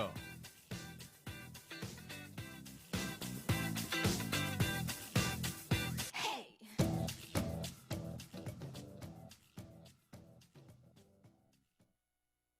7,000 high school students drop out every school day. That's 1 every 26 seconds. So here's a 26-second message of encouragement. Hi, I'm Stacy. Look, I've been there. It's tough. And I just want to say, if you find yourself feeling negative, use it as motivation. Let it be like the fuel in the fire to keep you going. 'Cause the best is yet to come. Seriously, you're capable of great things. Things you probably haven't even dreamed of yet. So don't quit now. See you at graduation. Do you have 26 seconds to convince a student to stay at their desk? Now you can share your message of support at boostup.org. We can keep students in school. Visit boostup.org and take the first step. Brought to you by the U.S. Army and the Ad Council.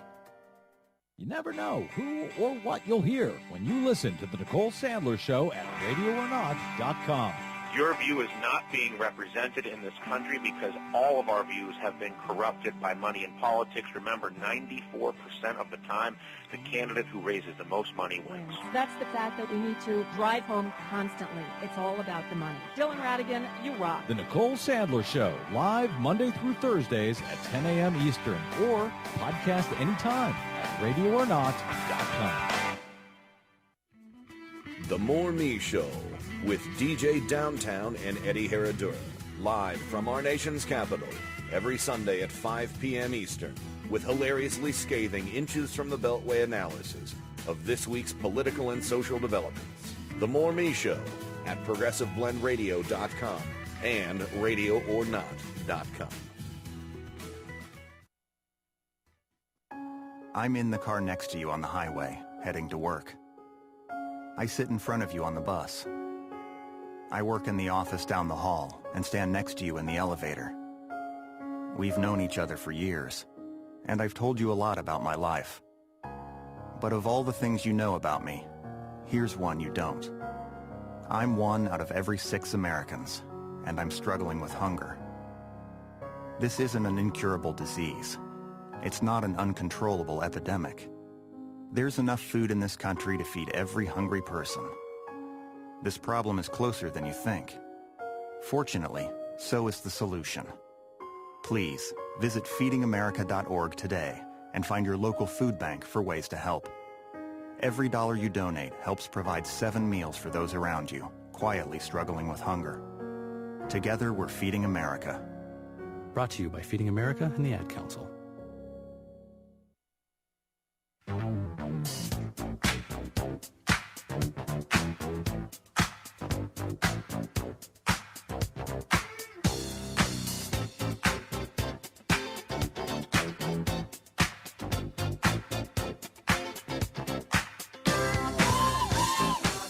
You're listening to Talking Left with Danielle and Shane. Welcome back to Talking Left. Anybody checking out the show who hasn't been in here a while is perhaps noticing our new format. These shorter little segments are to break it up, give us some more fun. Shane, what have you got for us this time? Oh, this one came up last night, and I had to call you into the room. I'm like, did you hear this? Did you hear this? Yes, it was quite a doozy. No, it was Greta Van Susteren who played this clip and was lauding it as this wonderful, I don't know if she has some kind of cross contract with El Rushbo. So everyone be happy right now. We are getting rid of the Media Matters mashup, but there will be once in a while when there's a clip that just exposes, and they don't even, you'll see why. Well, you may want to back up and just let everybody applaud for a minute who knows this show. Yes, we are giving up the Media Matters mashup.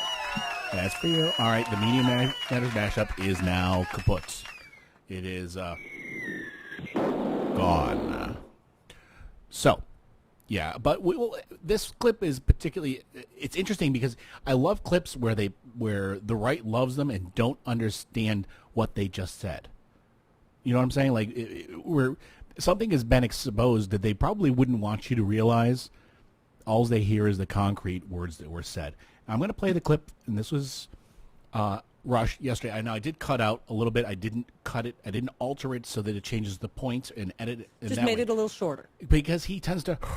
Yes. I know. I always have to, anytime I cut a Limbaugh point, you always have to put that disclaimer. When it comes right down to it, President Obama the he talks... pauses. Yes. So here's El Rushbo.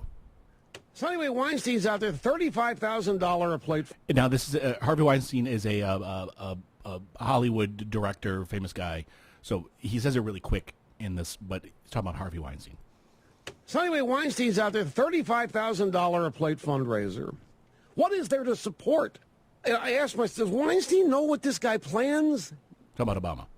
Does a guy raising $35,000 a plate know what is in store for this country? You know, sometimes I go nuts asking myself these questions. I'll sit there, I'm in moments of solitude, and I'm pondering this stuff. And I ask, do these people really know, or are they dunces? I literally, folks, sometimes I go nuts trying to intellectually understand this. He cannot understand why someone who has made a lot of money, why in the world he would support President Obama. He can't understand for the life of him why somebody with money, would support people who don't have it, who would actually want to pay more to help this country as opposed to just sucking out as much as they can get. Right.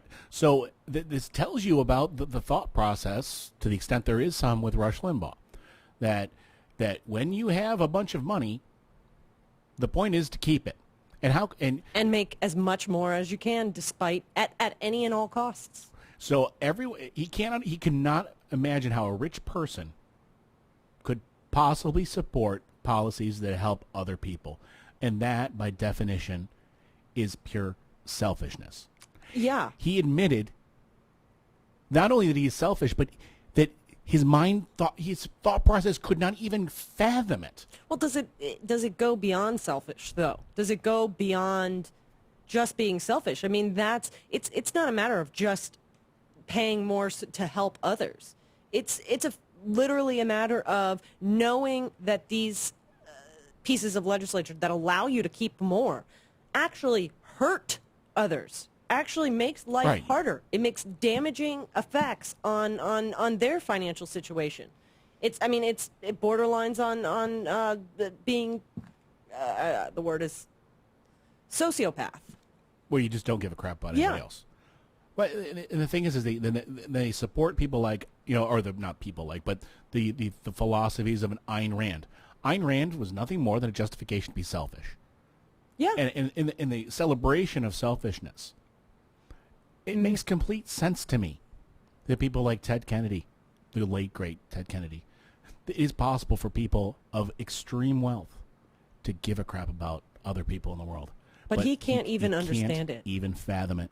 And that's the problem with the right. And this started, it used to be that, and I'm not talking about kumbaya, I'm not talking about absolute communism where everybody has exactly the same stuff. Of course not. But actually caring about your fellow person. And these are supposed to be the people who are proponents of the philosophies of Jesus Christ. Or supposedly. And those types of things where, evangelical, teachings and scripture Well, it's as John Fugelsang says, they worship him as a god, so they don't actually have to follow his teachings. Right. Yeah. So that was, I thought, an interesting glimpse of what we really know is there, but it was flatly admitted right there. I think that should be an ad. I mean, let's face it. Rush always says he's the leader of the GOP anyway. That's a facto leader of the party, my friends. You need some more slurping in there. There you go. Good impression now. Yeah. He needs one of those dentist things. He's hanging in the... Take all the spittle out of his gaping pie hole. Suction. All right. As if he could get any grosser. We're going to go ahead and run to a break. And when we come back, we're going to focus on some people that policies like that actually affect. Get into a little bit about poverty. Don't go anywhere. This is Talking Left. We'll be right back. This is going to be fun. It's Talking Left with Danielle and Shane.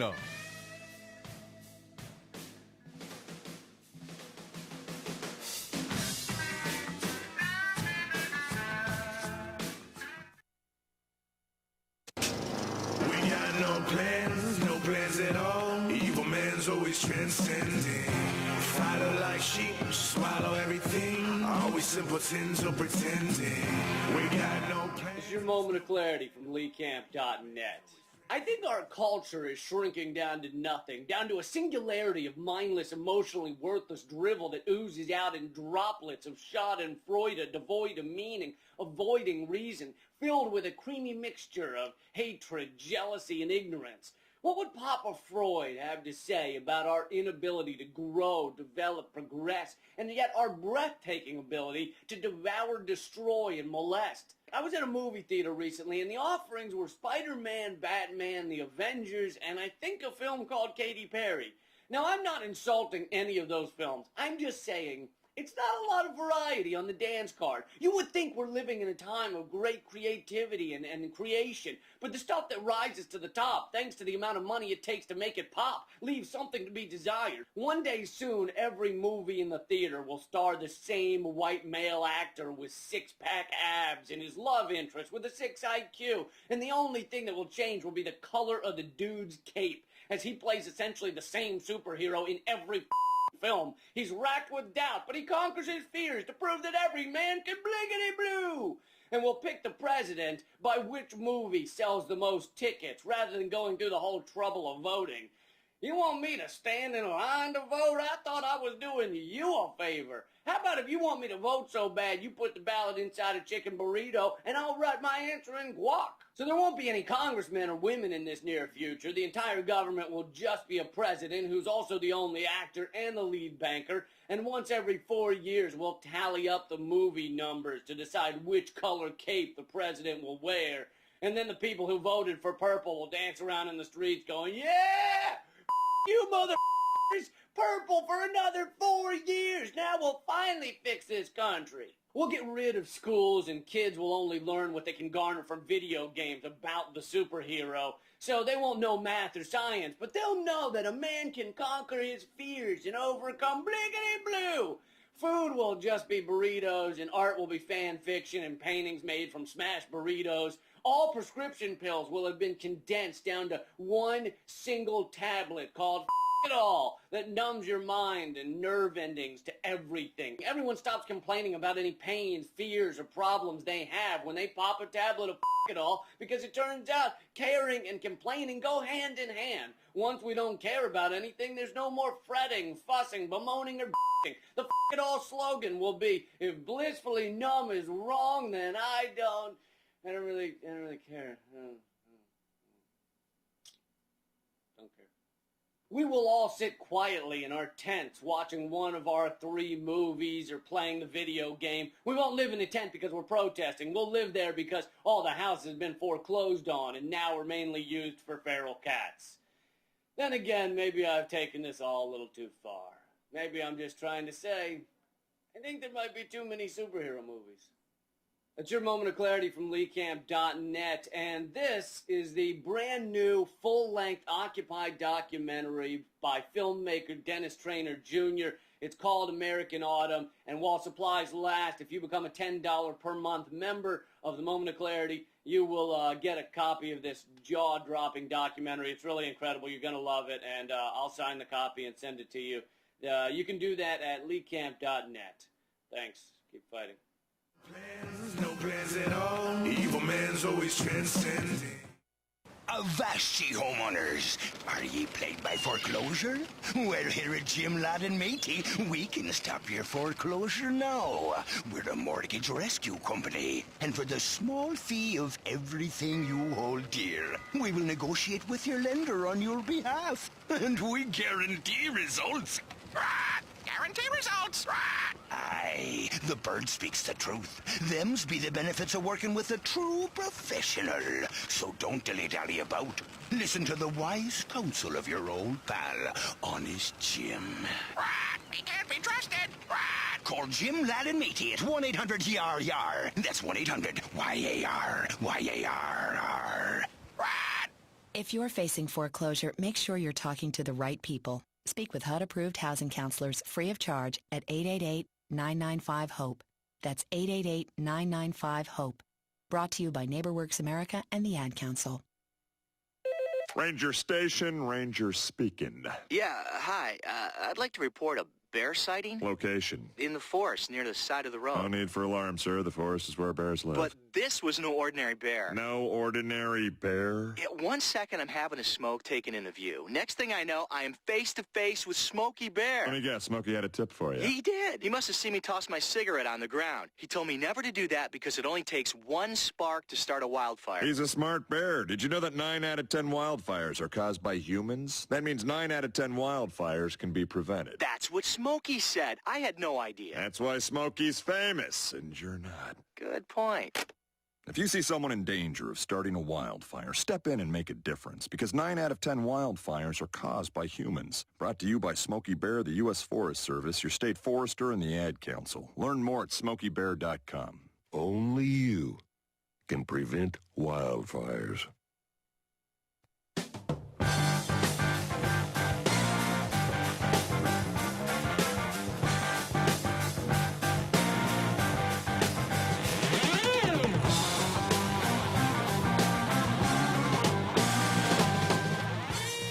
You're listening to Talking Left with Danielle and Shane. Welcome back to Talking Left. Thank you guys for hanging around with us.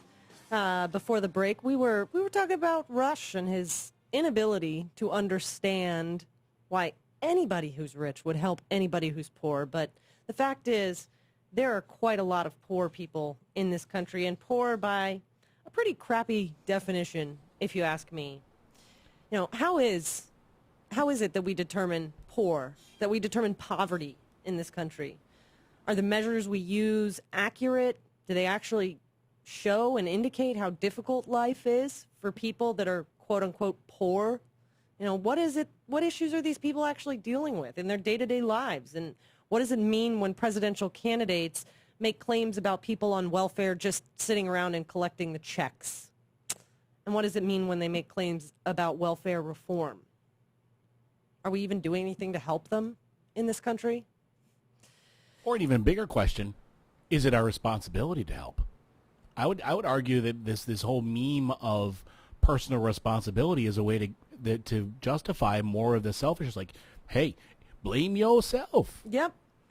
You're on your own. Absolutely agree with you, but I think that it is our responsibility. I'm not saying it's our responsibility to pay for everybody or to send everybody a check or, as Shane mentioned earlier, make sure that everybody has an equal distributed income or equal house.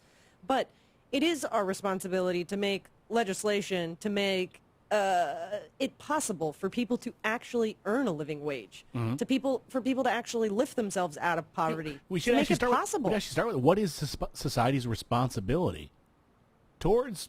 We've chosen, you know, and to because any one of us could leave society right now and go become a hermit, a recluse. So we choose to be in a society. Why? For social companions, for social interaction. Right. There's a lot of reasons, but I think that's the primary one. One of the parts of society is that some people make mistakes. Some stuff happens to people. And also, this is part of capitalism. People take risks. He's always talking about taking risks. Sometimes when you take a risk, you do fail despite your best efforts. Absolutely. And you know what? Sometimes it has nothing to do with making a mistake. Sometimes you do everything just like correctly. You can be lucky and have a millionaire father. You can be unlucky and try to start a great idea for a business and it just falls flat. Yeah, absolutely. Or you cannot be born to the Silver Spoon Club. How about that? But isn't part of society to kind of even out that risk in order just because everyone is a human being deserves, we talk about life and liberty, the pursuit of happiness. To at least make it possible. Right. We can't make everybody lift themselves up out of a bad situation. We can't help push everybody up. But to make it actually possible, to make the pathways to a decent life not insurmountable. You know, quote unquote, the poverty line. I don't know if many people have ever actually read this definition. A family is counted as poor if their pre-tax money income is below the poverty threshold, which, for example, for 2010, if you're single and under 65, you should make $11,344 a year. $11,000 a year. So if you make $12,000 a year, you are not poor. You are not poor, according to the National Poverty Center. Wow. Yeah, $12,000. That's pre-tax. Well, I mean, I don't believe you'd have any federal tax. You would have payroll tax. No. You would have payroll tax on that. And you have sales tax, all the regressive taxes. Yes, you would. So you actually wouldn't be taking home that $12,000. No. And given the fact that the lowest rent you probably find anywhere in this country would be $300-400 a month. Yeah.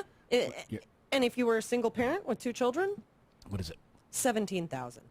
$17,568. Now, these are 2010 numbers. The National Poverty Center is still using those numbers. 2 parents, 2 children, $22,000. 2011 is $23,000. Yet $250,000 isn't rich. No, not rich at all. You think according to the GOP. You think some definitions may be a little skewed and maybe a little bit off base. I think maybe they want to take a second look at that. Right. Yeah. I mean, if you consider that the median rent nationally is $842. Now, it ranges. Of course, it's less in some areas. They give an example. This is according to the United States Census. You know, it can be as low as $495 in Johnstown or Jonestown, Pennsylvania. and up to, $1,400 in a metro area. But the national median is $842. Okay, $842 times 12 months a year is $10,104. Well, if you're a single parent with 2 children and you're not poor unless you make less than $17,000, explain to me how somebody lives on $6,000 for the entire year. That includes all their bills, all their food, all their transportation, medical care, because guess what? That's not free. Well, that's what social safety nets are for, to supplement things like food stamps and things like that. I completely agree. But you have people like Mitt Romney coming out saying that there's no welfare reform. The people who collect those benefits just don't want to work. Right. Well, it's what was the welfare queens? Welfare queens and Cadillacs. That was back from the 80s. Right. Things like that. So it is back, and Newt Gingrich and President Obama being the food stamp president, which we talked about a lot, is pretty much racist. But what is it? Walmart giving... This one shocked me. I didn't know this. Yeah. Gives their employees the application for food stamps along with their employment application. What does that tell you? It tells me that the federal government is subsidizing Walmart in more ways than one. And on top of it, that they don't even pay a living wage. And that even that large, hugely rich corporation, the owners of which owns, more wealth than, I think it's something like... 40% of the country. Yeah. 5 people. Wow. So, I guess Walmart's for those social safety nets. It's part of their employment plan. It's one of their perks. If it wasn't for that social safety net, if it wasn't for those welfare benefits, would Walmart be able to get away with charging such an unlivable wage? I don't know. But it does seem to be kind of a drive to the bottom, because you pay less for employees who have less to spend, and then you have to produce things that cost less, which means you produce them overseas and you sell them at a discount here. So you're racing downwards instead of what we were about, which was racing upwards. Yeah, it officially is the race to the bottom on so many levels. And hey, if somebody gets poisoned by a lead toy, or, a baby stroller breaks apart and kills a toddler, or, American manufacturers go by the wayside, that's fine, so that Walmart can pay their employees minimum wage. Right. So we did a story that corporations are paying 9% in taxes. I bet you that someone making in that $20,000 range pays more than that. Yeah, just based on real taxes of right. Sales tax and all of that. Payroll. Yeah. And on top of it, it used to be, and I remember studying this way back, maybe 2 decades ago. We're talking here. In economics, inflation was actually a somewhat good thing, in that inflation is the price of goods and services. Therefore, if prices went up, that meant the price of labor also went up. That is no longer, and you could watch it over the years. There was 2 lines, and they would pretty much parallel one another. Not anymore. In movement. Now the wage one, if you map it on its own, is flat, whereas the price of other things goes up. Yep, and it's going up quite drastically because of all the environmental situations. You have all these oil spills. You have the droughts ruining corn crops and increasing the price of food. So the point is we need to protect our safety nets. Yeah, absolutely. But you have people like Romney and Ryan, good old Eddie Munster, who want to destroy him. Didn't Romney say he doesn't really... they pulled this clip to show him as being a giant idiot, but he made a comment that I don't really worry about the poor. There are programs in place to help them. Yes. Yet he wants to dismantle them. Well, it's, hey, look over here. They're fine. They have the social safety net. Never mind that I'm gutting it over here while you're not paying attention. Right. That's why it would be interesting if Paul Ryan, because we also talked about the 3 top people. Portman, who Bush policies, which means flat wages, increasing prices, huge debt, decreased tax on the top. Pawlenty, who just do whatever they tell him to do. And then you have Paul Ryan, who says... throw grandma over a cliff. Maybe. Yeah, using... the hyperbole. And exactly. But, yeah, voucherize... Medicaid, and Medicare. Although I have to say, part of Paul Ryan's plan is really interesting. The very thing that Mitt Romney's complaining about, that Obama doing, we should tie this in together. Part of Ryan's plan was to block grant money to the states. Money to the states for Medicaid so that they had more control over it. Yeah, the states' rights. And that's what Obama did with welfare, and now there's an ad out about it. Yeah, the ad now says that Obama is destroying welfare reform so that people can just, literally the ad says, so that people can do nothing and still collect a check. Really? Well, because the changes that Obama made gave more autonomy to the states, allowing them to make decisions, which personally I don't agree with on a program like that because of what these Republican governors will put in place, but that's neither here nor there. It gives more autonomy to the states, saying that they can have flexibility on how they distribute the money, but that they still have to show that the welfare recipients are going back on the jobs rolls at 20%. I have a different qualm with Obama's doing this policy. I don't know. I don't want people like Rick Scott, Scott Walker, John Kasich determining how these funds. No, that's exactly what I just said. I couldn't agree more. Do you really want Rick Scott determining? He already tried to drug test every welfare recipient. I can imagine a situation in which they would say, we're going to distribute it this way. In other words, not distribute it. Oh, we have this nice little surplus now. Aren't I a great governor? Yeah, exactly. Aren't I the best ever? Yeah, well, because when you're homeless and you can't prove that the address on your voter ID is accurate, they can't vote anyway. See, they have it all worked out. Wow. Well, you're depressing me, Danielle.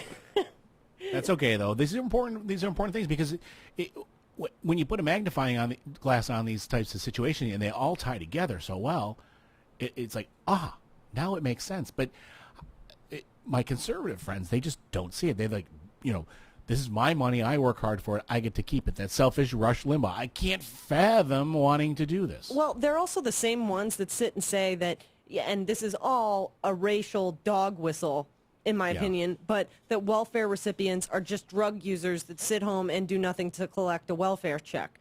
But they don't think about all the job losses that they're blaming Obama for that, were really happened under Bush. Those unemployment benefits have ran out. You have hardworking, good people that now have to collect welfare or housing assistance or food assistance just to survive, and barely so. And all of those dog whistle politics are a direct insult to those hardworking people that actually need and deserve those benefits. I mean, yet so many of them still vote for these politicians. And those checks are not enough to buy any decent drugs. No. They're not enough to buy anything. I'm not saying this is someone who is a user of anything like that. As everyone who knows me knows. But, I've seen the movies. They show this little thing and it says $1.5 million worth of cocaine. Yeah, what are you getting for, what is a welfare check? $200? I don't know. I really don't know. And if I had had more time to prepare, I would have looked up those I would statistics. imagine that those types of habits would be pretty expensive. I can tell you that I know in Florida, as a single person, if you qualify for food assistance, you know what you get for the entire month? What? $200. Right. And it's not like a drug dealer is going to take an EBT card. Yeah. Yeah. $200. So it is really people dog whistle. Make it work.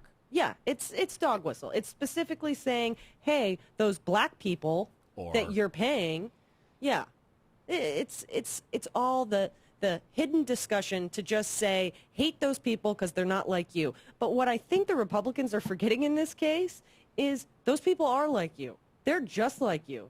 They're your neighbors. They're your siblings. They're your family members who damn well are hardworking, good people who were victims of Bush policies and failed economy, the failed economy they made. And they needed some help afterwards. You know what? It's kind of like bad credit scores. Pretty much everyone's going to be bad at some point, so that doesn't really matter. At some point, everybody's going to go through, I believe, the vast majority of people are going to go through, this is a great recession. There are going to be times where a lot of people are going to need a little bit of help here and there. Absolutely. Lots of people have lost jobs. I'm sure there are people who have gotten unemployment checks. That's welfare, technically. There are going to be people, if it's extended, may need a little help with food. And there shouldn't be any if you shame piss, in it. If you piss all over those people and it ends up being a majority of people, this is what they're really afraid of. And this is what they say. The Democrats are trying to make people dependent so that they'll vote for them. No. What we're recognizing is the fact that that a lot of people may need some help at one point or another. And we're the party that's saying, yeah, we will help you during those times. That's why they're also tying it to this ridiculous saying that people, that it's just the work requirement so that they can soothe their voters and say, no, we know you're trying to work. You're not the bad person here. But most of the people on those rolls are trying to work, and tell any one of them that they wouldn't rather have a job and make a decent income, and you'll get the response. We're going to come back with, again, something fun and uplifting. We'll be right back here in just a couple minutes. Don't go anywhere. Holy crap! We'll have more on these new developments after this. It's Talking Left with Danielle and Shane.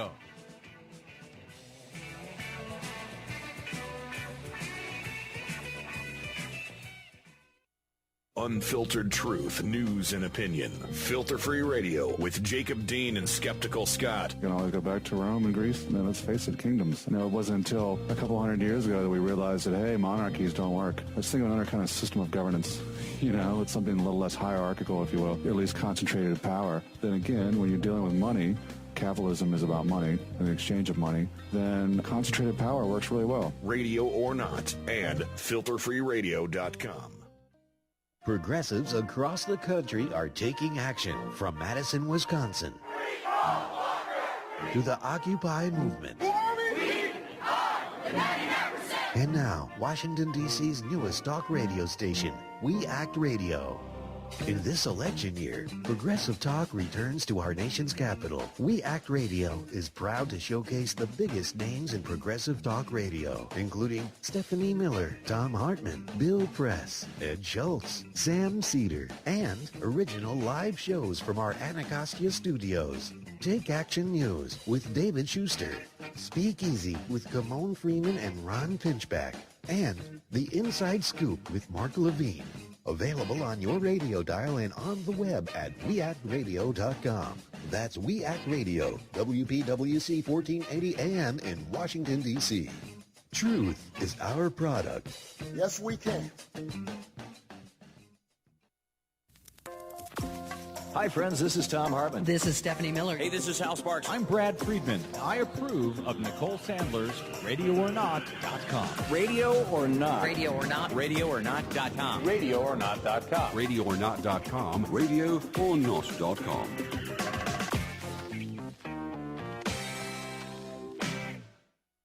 Hi, this is Tim Cormall from The Tim Cormall Show. Join me and my guests most weeks for a progressive roundtable discussion about politics, news, and other fun topics. We laugh a lot about the hilarious antics of the right-wing nut jobs, as well as have serious discussions about issues affecting all of our lives. You can check out The Tim Cormall Show at timcormall.com, and you can subscribe to the show for free in iTunes by searching for The Tim Cormall Show. You can also follow me on Twitter at twitter.com/Tim Cormall. That's CORRIMAL. So come on over and join in the fun at timcormall.com. You never know who or what you'll hear when you listen to the Nicole Sandler Show at RadioOrNot.com. Your view is not being represented in this country because all of our views have been corrupted by money and politics. Remember, 94% of the time, the candidate who raises the most money wins. That's the fact that we need to drive home constantly. It's all about the money. Dylan Radigan, you rock. The Nicole Sandler Show, live Monday through Thursdays at 10 a.m. Eastern, or podcast anytime at RadioOrNot.com.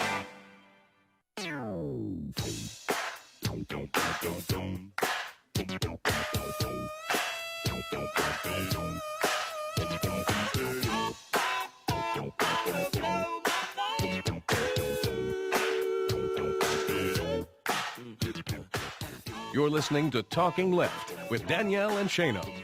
Yes, you are. Welcome back to Talking Left. Hope everybody out there is having a good evening. Hopefully we are still online here.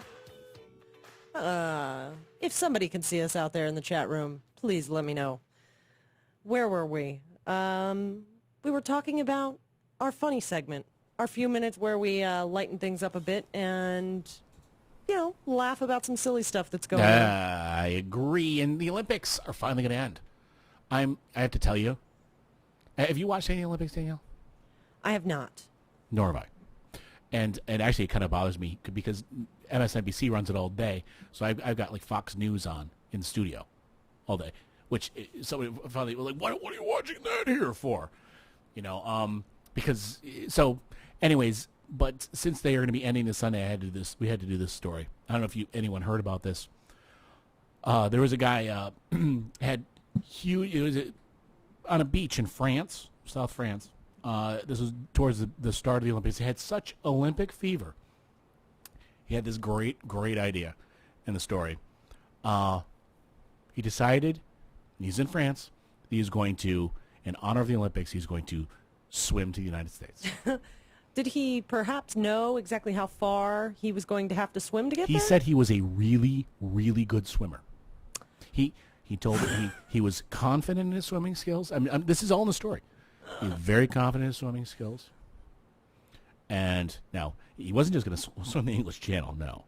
Swim all the way to the United States of America in honor of the Olympics. He got 300 yards. They had to send out the boats to rescue him. That's hilarious. No, 100. It was 300 yards. I remember 300 yards because I think. So about a quarter mile. Yeah, and it's like that's I think that's pretty far. 4,000 miles though. Right. It's not quite even a blip on the way to actually getting there, but it is pretty far out from shore. Yeah. Now there was no mention of this anywhere in there, but I would venture a guess. I'm going out on a limb here. That it wasn't just the Olympics that spurred this Yes. event. I have a feeling there may have been some other There must have been a substances involved. Either that or just, wow. That I have to say, that is being into the Olympics. That is a true fan. That's not wearing a flag. That's, it's not cheering. That's not buying a bunch of tickets. That's not getting the whole, mega package. That goes beyond like the people who have the Olympic music as their cell phone ring. Oh, no, there aren't. Yes, there are. No, there aren't. Yes, there are. You can't, unless you have a gold medal around your damn neck, you better not have that on your phone. No, you didn't. Come on. Haven't we all heard it enough recently? Notice I did not run it as a bumper. Thank you. Thank you. I've heard it a few times recently. That is awesome. Somebody should give that man a medal for, he in my book, he won the gold medal in stupidity. There you go. So he's a winner. Good job. Don't go anywhere. We're going to get into the First Amendment next. Not so sure everybody will like our opinion on the matter, but hey, hopefully you'll give us a chance to speak it out.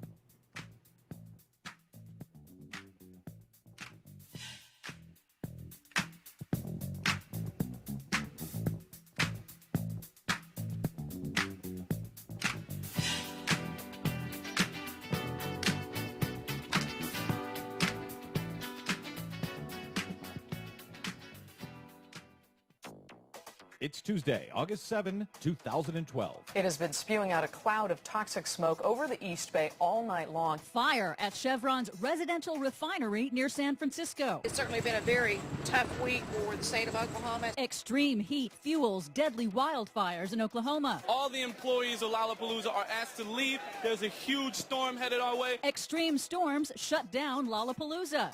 Score one for endangered species, plus... They are, in fact, a product of global warming, and we can see that very easily. Extreme weather and historic heat waves said directly linked to global warming. All of those extreme stories and more straight ahead. From BradBlog.com, I'm Brad Friedman. And I'm Desi Doyen. Stand by for 6 minutes of independent green news, politics, analysis, and snarky comments. The oil and gas companies say, okay, we'll tell you everything but 2% of what we're putting into your tap water. Sure. And that's supposed to make us feel better. What's wrong? You don't trust the oil companies, David? This is your Green News Report. Ladies and gentlemen, we're screwed.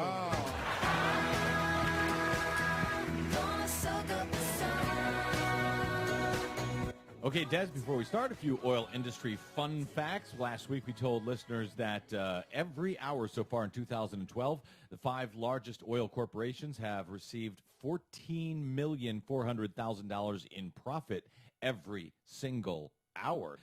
But in each of those hours this year, they have also received more than $270,000 in federal tax breaks. cool, huh? Yeah, nice work if you can get it. I got to get me one of them oil companies. What do you have for us today? Well, first, speaking of oil companies, a major refinery fire had officials east of San Francisco ordering residents to, quote, avoid breathing the air. A Chevron oil refinery fire that raged overnight in the residential neighborhood of Richmond, California on Monday is now out, and the cause is under investigation, according to refinery spokesman Walt Gill. We're very disappointed that this happened. Are greatly apologizing that we're inconveniencing our neighbors. Well, that's nice. They apologize for the inconvenience of their neighbors not being able to breathe the air. Yeah, Very and thoughtful. at least 200 people reportedly sought medical treatment at a local hospital for breathing problems. The refinery has been shut down, and analysts say that could raise gas prices in California. And as that refinery fire raged in California, down in Ecuador, a midnight deadline passed for Chevron to pay a court-ordered fine for damages related to the toxic pollution dumped on indigenous tribal lands. After a lengthy and contentious court battle, Chevron was found guilty last year by the Ecuador Supreme Court and ordered to pay $19 billion in fines and to clean up lands that were polluted by Texaco, which is now owned by Chevron. Chevron has vowed to not pay the fine and will continue to fight the judgment. Of course they will. Record heat waves are directly linked to global warming. So says a new study by NASA scientist James Hansen, published Monday in the Proceedings of the National Academy of Science. What we show is that there is a connection to these extreme weather events that we've been seeing. The probability of these unusually hot spells, forest fires, and extreme droughts has increased substantially over the last few decades. Hansen and his team examined actual temperature records over the last 60 years, and they show that extreme weather events have increased in frequency beyond what can be explained by natural variability. They link global warming directly to the recent historic heat waves we've been seeing, like the 2011 record heat wave in Texas and Oklahoma, the 2010 Russian heat wave, and the 2003 European heat wave that killed 30,000 people. And once again, record heat and drought in the U.S. have fueled more wildfires. Nearly 20 of them are raging out of control in Oklahoma alone, having killed one person and destroyed over 120 structures and straining emergency services, says Oklahoma's Republican Governor Mary Fallin. It has really taxed the resources of the state of Oklahoma. The record heat continues to directly impact local economies across the country. In Chicago, officials evacuated concertgoers and canceled shows when extreme storms hit the Lollapalooza Music Festival. We got the call to evacuate Grant Park. As you can see, it definitely touched down. They're talking tornado warnings, y'all. The record heat has put July 2012 squarely in the record books, with new high-temperature records outnumbering cold records in the U.S. by a ratio of 17-1. Finally, Gibson Guitars, the famous guitar maker, will pay a $350,000 fine for illegally importing exotic ebony wood from critically endangered trees in Madagascar in violation of federal law. Although the company admitted no wrongdoing and will pay the fine to avoid being criminally prosecuted, Gibson's CEO complained that federal enforcement of the law was regulatory overreach. Not to mention, Les Paul would have never sounded so good if he didn't use that exotic wood, endangered species or otherwise. Get your priorities straight, Des. For more on that story and the ones we couldn't get to today, including a feisty interview by our colleagues and affiliates at the Green Front, Betsy Rosenberg and D.R. Tucker, with the Koch-funded scientist and skeptic-turned-believer, sort of, Dr. Richard Muller. Check that out at our website, greennews.bradblog.com. From BradBlog.com, I'm Brad Friedman. And I'm Desi Doyen. And this has been your Green News Report. Every mistake we must surely be learning. Still my guitar gently weeps.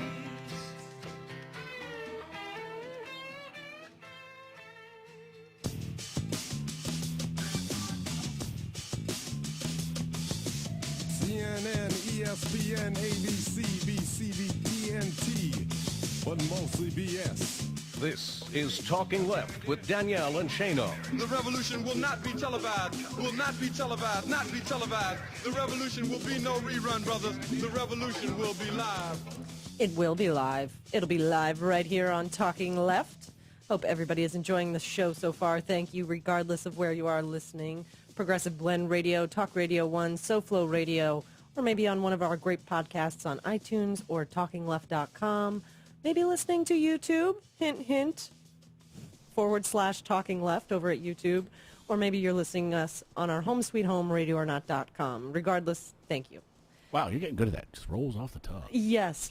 And the tricky part is switching the order. So, everybody doesn't always get the first spot. I know. I just realized somehow, some way, I think Nicole Sandler got her hands on my breaks.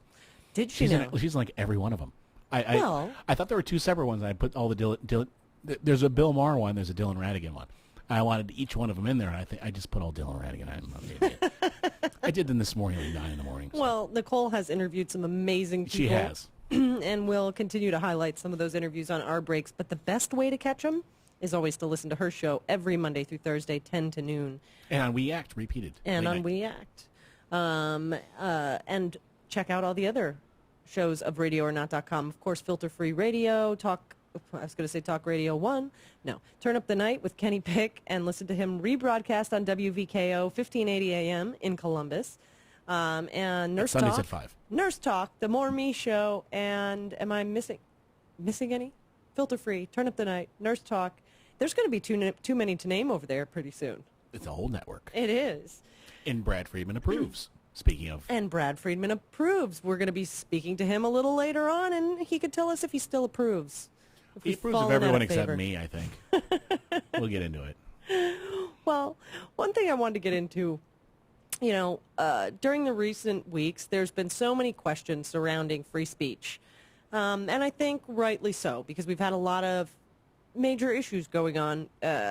We've seen the mayors of several cities talk about banning Chick-fil-A from their what would that be, municipalities. They would be, and they claim, and this was Chicago, Boston, and one other city, mayors, set it all up. Everyone knows what happened with Chick-fil-A. Their exalted leader, Mr. Cathy, there went on homophobic tirades, and they also fund the Family Research Council, which is anti-gay union, right. Anti-gay period. People started protesting this, but then the mayors, I don't know why. I don't understand this. It was really foolish because at that point there is no First Amendment issue. Right. The First Amendment says Congress shall make no law abridging freedom of speech. So at that point we just have citizens speaking, and that is our right within certain reasonable bounds. We're allowed to protest. And Mr. Cathy can say whatever crap he wants to, and we can choose one way they've said money is speech. We can not go to Chick-fil-A if we don't agree with him. And not spend any money there. And that's fine. But when a mayor... Because Congress shall make no law. It also, through other amendments, applies to states and local governments. You can't make a law abridging freedom of speech. So when a mayor says, because of what you said, we're not going to give you permits to put your restaurants here, then there is a First Amendment issue. Right. And there's been a lot of chit-chatter around there. It is First Amendment, isn't First Amendment. What we, the citizens, are doing and working this out and protesting or supporting, there are certain people who support, certain people don't, that... we can go do that all day long. Right, that is within our First Amendment rights. Mayors doing that is flat out dumb. Right. A mayor can come out and say, you know what, I personally think that what Cathy said is a bunch of crud, and me and my family are not going to go there. Well, I think some of the confusion here gets into exactly the issue that you're talking about, which is, are the mayors actually saying that Yes. Chick-fil-A... They've come out and said that they are not welcome in this town, and we're going to make zoning very difficult on them. And now all they've done essentially is made zoning really easy on them, because what will happen is Chick-fil-A will come in there and say, I want to build this building here. And they could say, well, it's a historical district. We really can't do that. They'll say, no, this is just a facade because you don't like our politics. Well, I haven't personally heard any clips saying that they're going to actually make the zoning difficult. I've heard them say that they're not welcome here, we don't want them here, but I haven't heard them go as far as saying we're going to actually prevent them from getting a permit to be here. They will take, okay, we don't want Chick-fil-A here. And the first zoning committee, they get a denial down. They're going to pull that clip out, really go to court, point. And then the court's going to say, yeah, you can't deny that. I mean, it's just going to make it all the bit harder in terms of enforcing zoning laws because they ran their mouths, because they cannot zone them out because of their speech. That would be a violation of the First Amendment of the Constitution and state constitutions, I'm sure. Now, whether or not they should get tax write-offs for quote-unquote charitable donations to a hate group like the Family Research Council, that's a whole different discussion. Well, we can certainly have that discussion. The tax-exempt status of the Family Research Council. Right. But I don't think it has anything to do with the First Amendment. No. Just saying. People keep throwing that into the mix, and does it make me dislike Chick-fil-A even more? Absolutely. Does it make me think that they shouldn't be allowed to write off those quote-unquote charitable donations? Absolutely. But unfortunately in this country, they still have a right to have their hateful business in my neighborhood. I have an equal right to not give them any of my money. Wouldn't you say? There you go. Well, kind of on the other side of the fence, a little bit. No, I think this is. I've heard your opinion on this. I'll say before we set off along this, because I think you may surprise some people right now with your position on this. I think so too. That I think it's completely in line with what we just said. I think so too.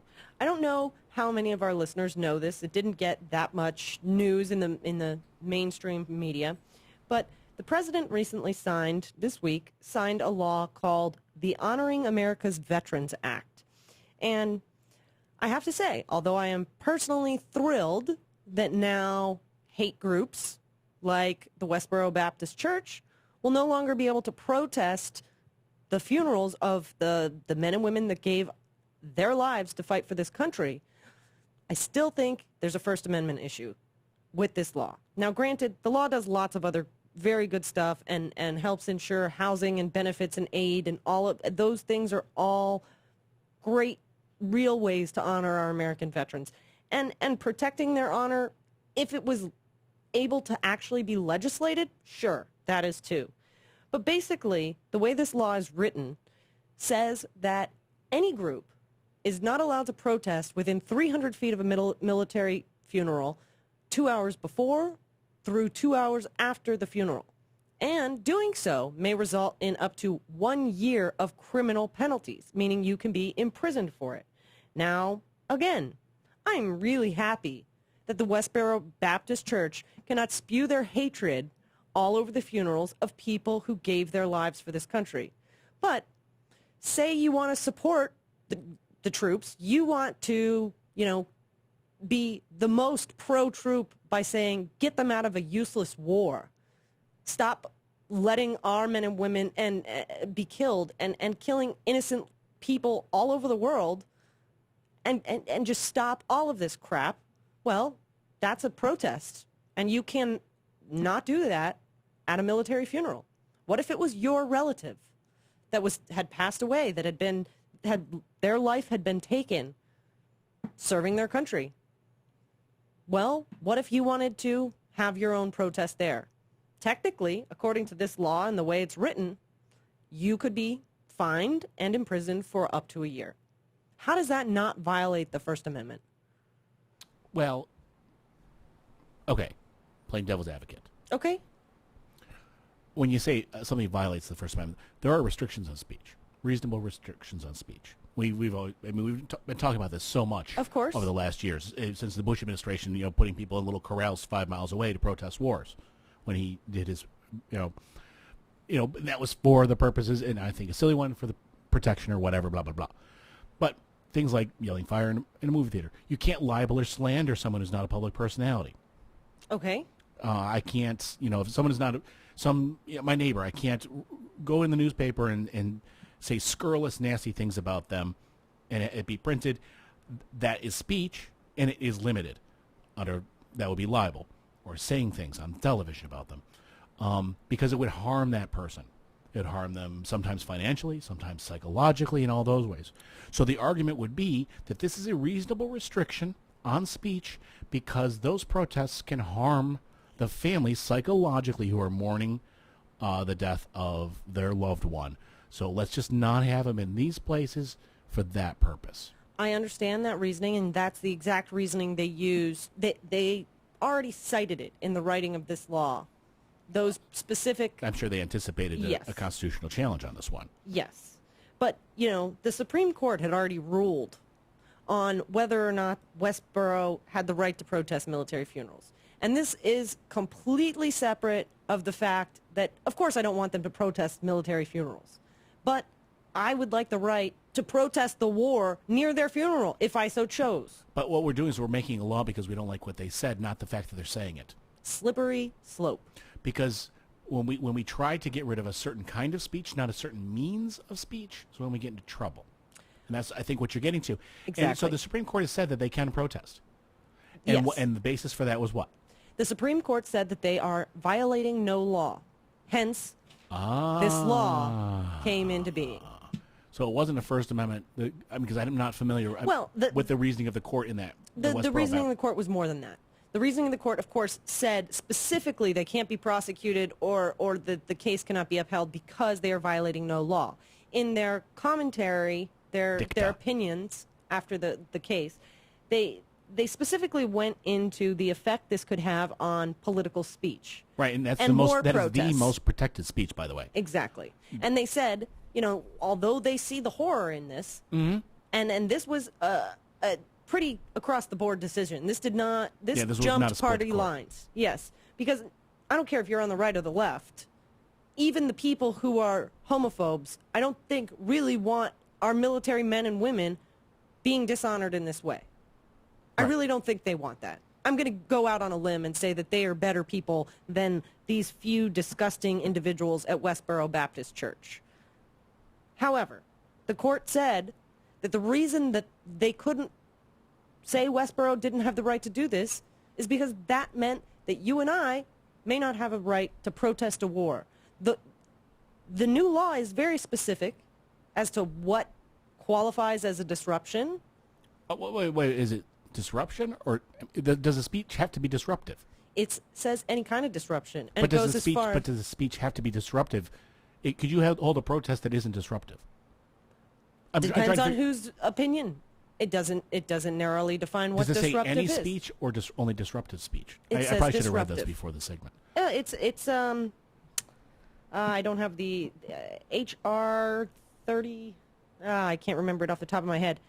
The links are going I'll to be find up on talkingleft.com. Because that would be really interesting. It's really important how they write these laws. Because if they say you cannot protest means something different than speech means something different than disruptive speech. It says specifically that no person or persons should be disruptive 2 hours before or 2 hours up to 2 hours after any military funeral that's not on private lands, and it includes the home of any relative of that soldier. Wow, that's a wide swath. Yeah. And it ranges and sure that the disruptive is a really subjective test. Right, that's what I'm saying. I don't want these people to be able to protest military funerals. Right. I think they're a bunch of losers. Well, you've convinced me they're using a chainsaw where they needed a scalpel. Exactly. And I really feel that whether it's the Patriot Act, whether it's telling Chick-fil-A they can't be in my neighborhood, or whether it's making sure that the Westboro Baptist Church can't dishonor our servicemen and women, any swipe at our First Amendment rights, any swipe at our right to protest, our most important right to speak out against our government, is a very, very slippery slope. Well, part of the First Amendment, and it's been said a lot of different ways, is defending the right of someone else to say something that you would scream at the top of your life and spend your life exactly arguing against. But whenever you take someone else's liberty away, chances are you're taking one away for you. When you give up a liberty or you take a liberty, you're giving one up as well. Exactly. So I understand what you're saying. And you're using the example of an anti-war or pro-peace demonstration. But there's any number of ways. Any number. I'm using that variations. example because that's one that would personally be important. Or it would to be me. the antithesis. Exactly. In some ways. Well, isn't the most patriotic way to support our men and women is to say bring them home, to not let them die in vain? What about a protest for funding the Veterans Association exactly. more? Excellent example. They don't have to be as politically charged. No, they can be. You can be. Or this was the best soldier of all time. Give him the Medal of Honor. Exactly. If that's disrupting somebody else, technically, you could now be jailed for up to a year. But maybe disruptive only means when you dislike it, and that's the real problem. That's the biggest problem. Disruptive means we get to decide which speech we like and which we don't, and there we're in trouble. Exactly. I just think we need to be very mindful of the laws that we pass based on those we disagree with, because we have to remember that they disagree with us, and those same laws can be turned against us. If I had more faith in our Supreme Court, I wouldn't be as worried. Yep. Well, speaking of great votes and very important rights, very important privileges, we're going to have Brad Friedman on coming up very soon here. Don't go anywhere, because we're going to have a little fun first, but then we're going to get Brad on to tell us what's going on in Ohio and all this crazy stuff around the country with the voting rights. So don't go anywhere. It's Talking Left. We'll be right back.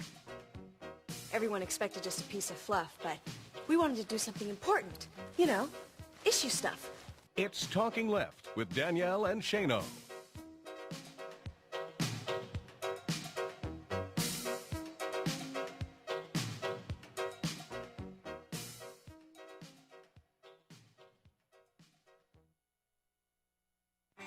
You never know who or what you'll hear when you listen to the Nicole Sandler Show at RadioOrNot.com. Alan Grayson, you're the best. We love you. We need you back in Congress, and I'm here to do whatever I can to make that happen in my own little way. Thanks. I enjoyed the time with you personally. I wish that the listeners could get to know you the way that I know you and understand that you're the same person off the air as you are on the air. It's not some kind of shtick.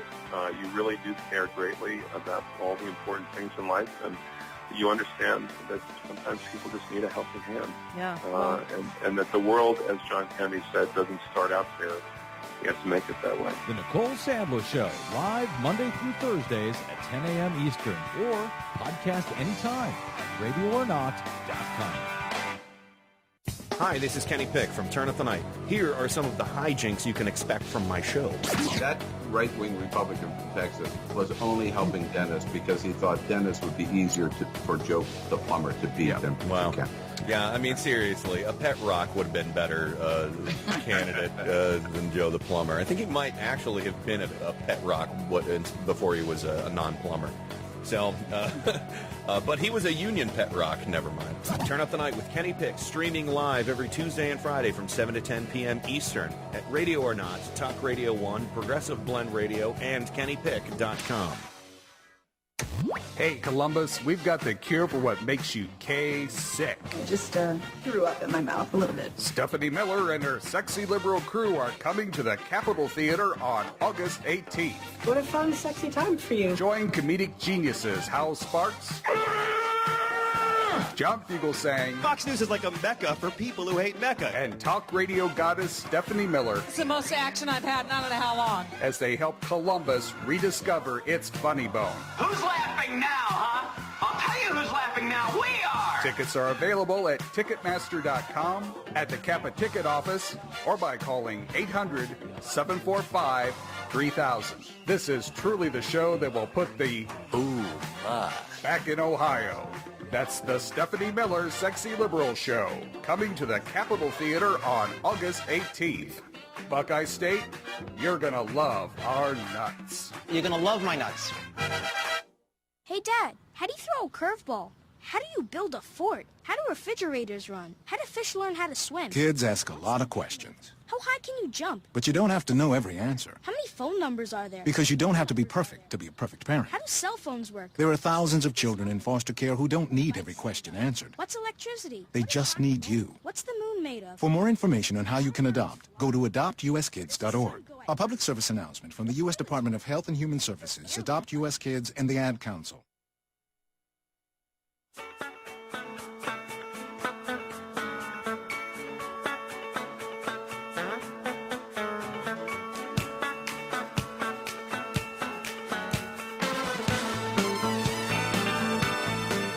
You're listening to Talking Left with Danielle and Shane. Yes, you are. Welcome back to Talking Left. Hope everybody's enjoying the show so far. Not quite September yet. Not quite September yet, but it is time for some more silly stories. And Shano has another doozy for us. What do you got, Shano? I got a couple. Oh, yeah? This is this is a lot more fun than hunting down facts on the First Amendment, I have to tell you. I couldn't agree more.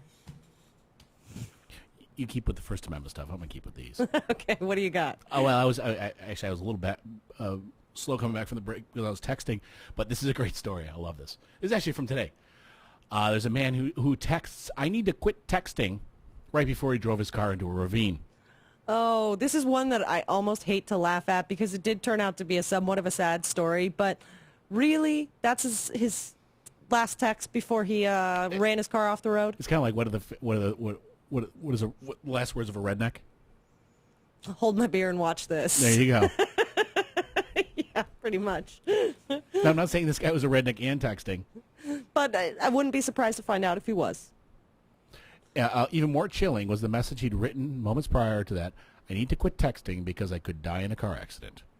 Yeah, well, thankfully he did not. He was only partly right. Yeah, so thankfully he did not die. I would not have brought this up as a funny one if he had. Because exactly. But even his own mother is using that story. That's how the story got out there. That's why it's in the press. To, as a PSA, as a, hey, don't text and drive because this could happen to you. Don't text and drive because it annoys me in traffic.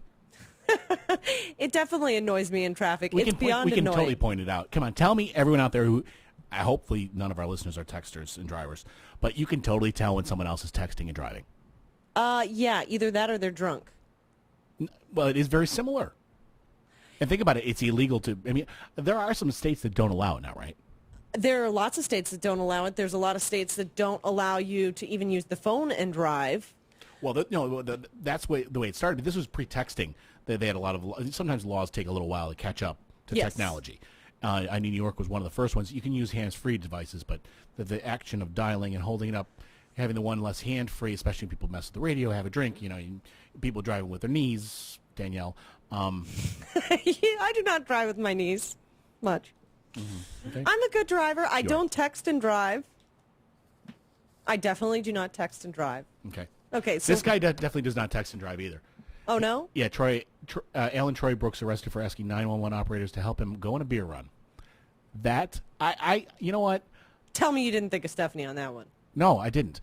All I thought to myself is, honestly, I understand why they arrested him and all that, but I would rather he call 911 and not drive his car to get beer. Exactly. That's exactly the point I was going to make after reading that story is, hey, at least he wasn't driving drunk. What did you want the guy to do? He needed more beer. I've heard of people calling 911 because they couldn't reach their beer, so at least it's not that bad, but it's still pretty bad. I've heard people because they didn't get enough chicken McNuggets. They ordered a 9-piece and they got 8. So honestly, I'd rather someone stop and call 911 before drinking and driving. Yeah, actually, maybe we should just invent a service. We'll get you more beer.com. Well, it used to be called Pink Dot in L.A., so... Damn them. Well, it's out of business now. Yeah. That sucks, but... Well, don't go anywhere. We're going to be coming back with the one, the only, the Brad Friedman of the BradBlog to tell us about all things elections and all important stuff we need to know before we vote. Don't go anywhere. We'll be right back. Hey, this is Hal Sparks from the Hal Sparks radio program Mega Worldwide, and you're listening to Talking Left with Danielle and Shane.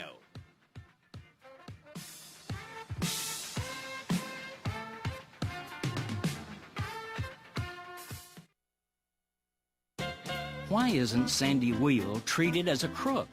He not only violated the law, but arrogantly flaunted it. Yet the system treats the criminal acts of Wall Street royals like him as the byproduct of, quote, financial innovation. Far from criminal, Wheel simply suffers from narcissistic avariciousness disorder.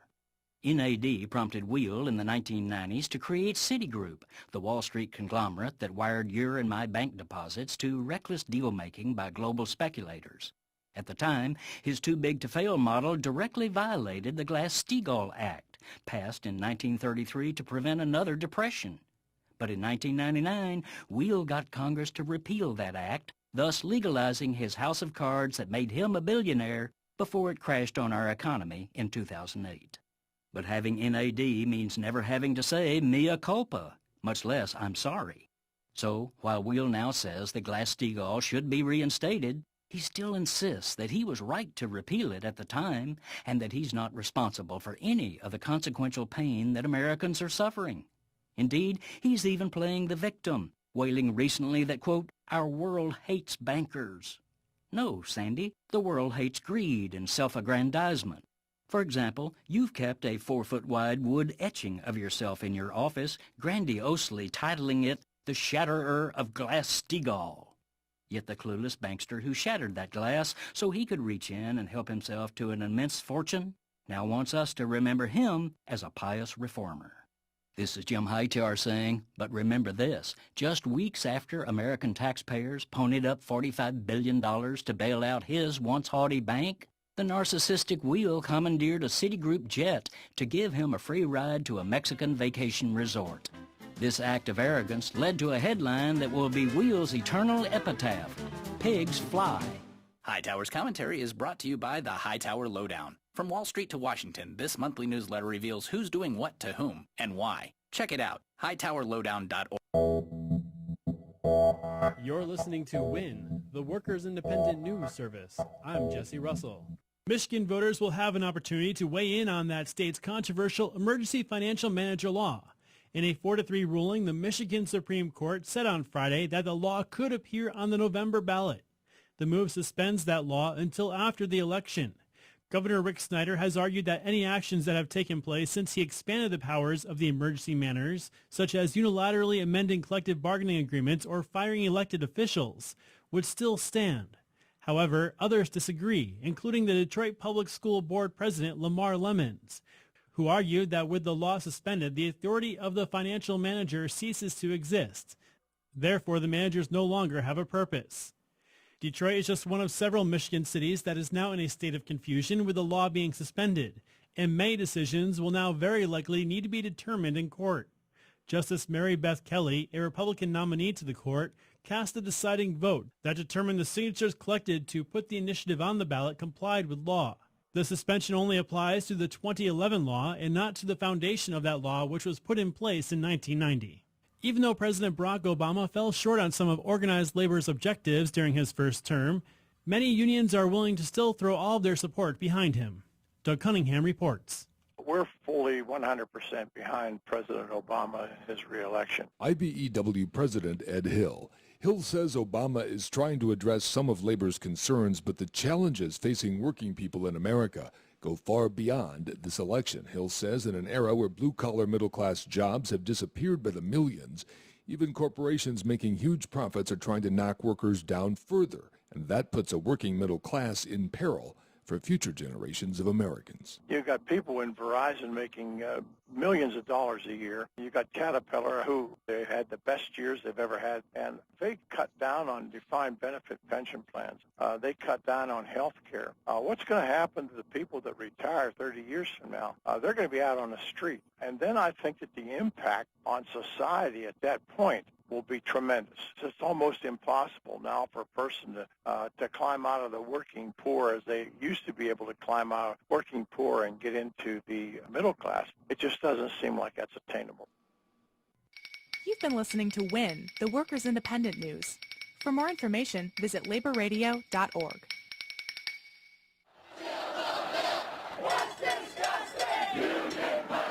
Workers' rights under attack. What do we do? Pacifica Radio says it's riveting. This is what democracy looks like. Wisconsin's Worker Uprising is a 1-hour documentary from Madison-based Workers Independent News. Get your copy today at laborradio.org. Arry, mateys. Welcome to the ocean. I've sailed the 7 seas 100 times and found something I like even more than me treasure. 'Tis the ocean, beautiful and clear. Right now I be sailing over the Great Barrier Reef. It just shivers me timbers thinking of all the fish and coral below me. Wait, what's that floating by? A plastic bag? By Blackbeard's eye patch, that's disgusting. Why did you know that many of these things come from folks throwing them carelessly on the ground? It'd be true. Lend us a hand by always recycling and disposing of your trash properly. Boys, get the plank ready. Somebody's gotta dive in and get that bag. Any volunteers? All right, fine. I'll do it myself. Cannonball! Find out what you can do to help keep the oceans healthy at keepoceansclean.org. Brought to you by the Keep Oceans Clean Alliance and the Ad Council.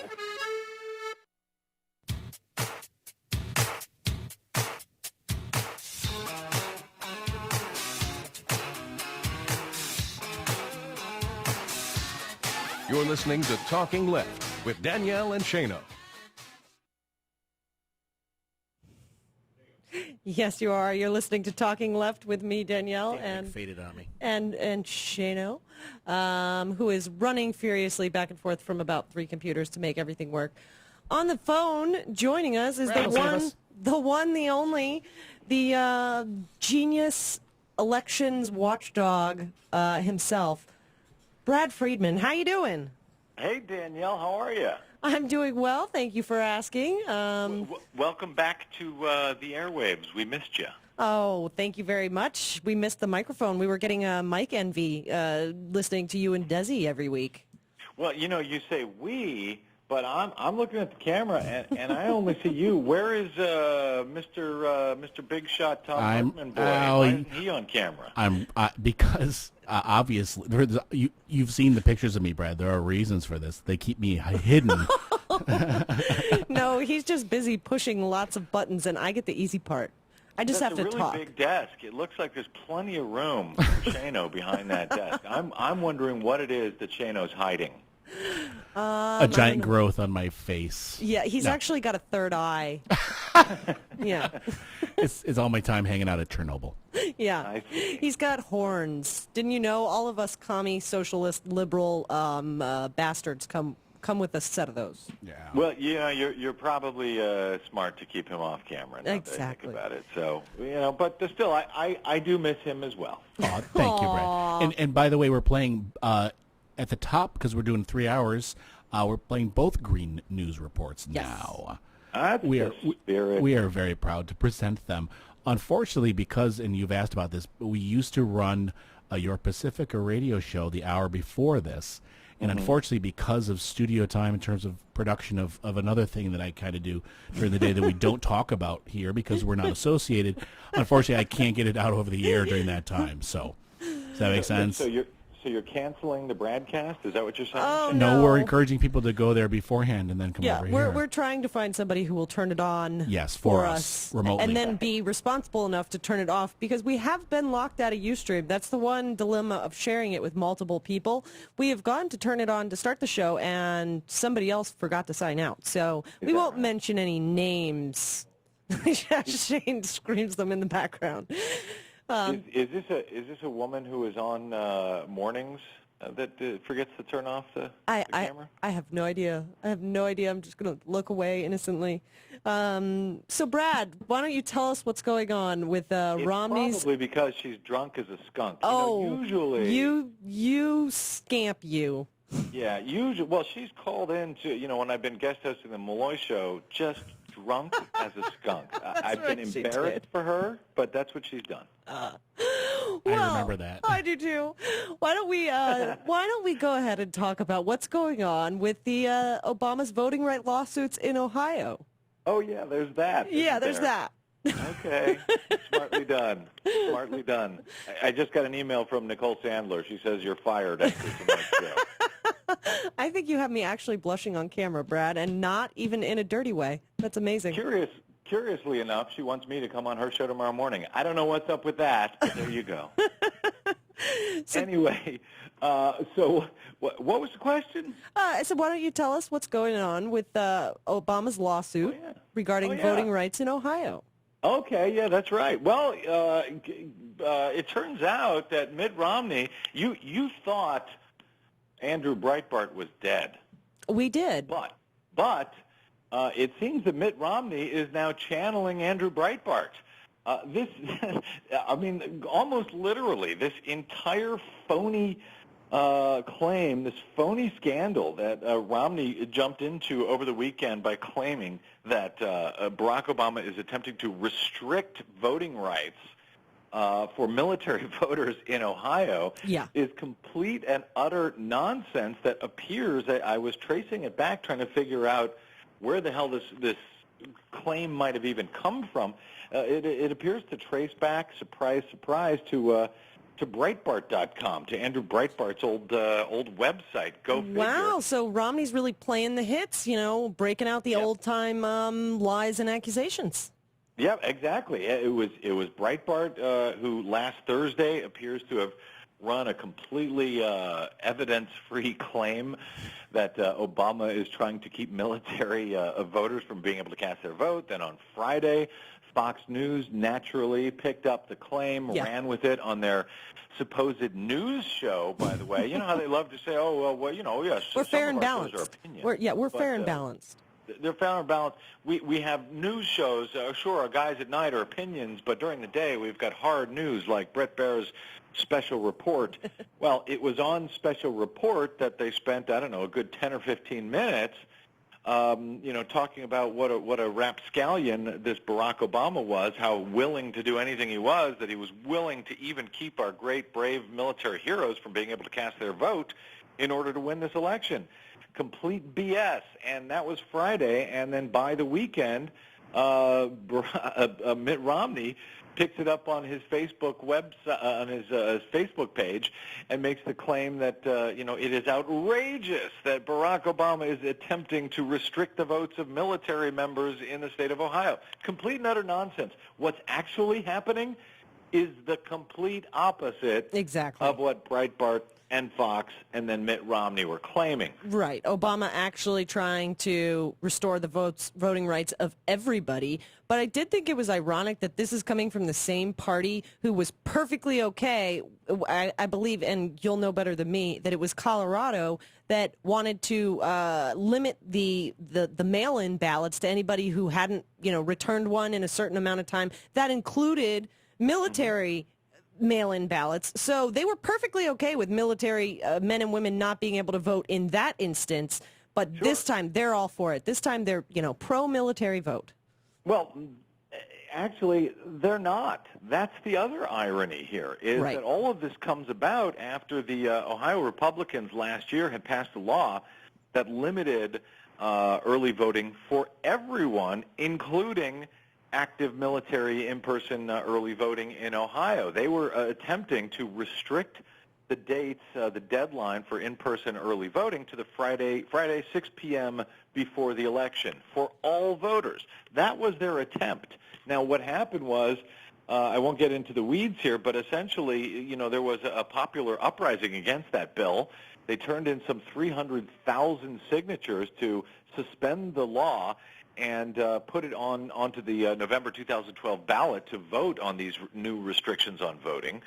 And in the interim, the Republicans had passed another bill trying to technically correct some of the deadlines for voting. And what happened was, after the popular uprising against this bill, after it was certified to go on the ballot for a referendum, they then repealed the original bill, but they didn't repeal the technical fix. So what happened was the right for active duty military voters to keep voting all the way up through the deadline, all the way up through Election Day was kept in.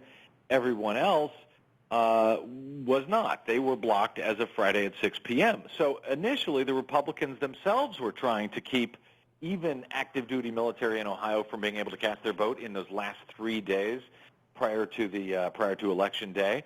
And even now, they are stopping some 900,000 military veterans in Ohio from being able to cast their vote. So, you know, I guess, can I curse on this show?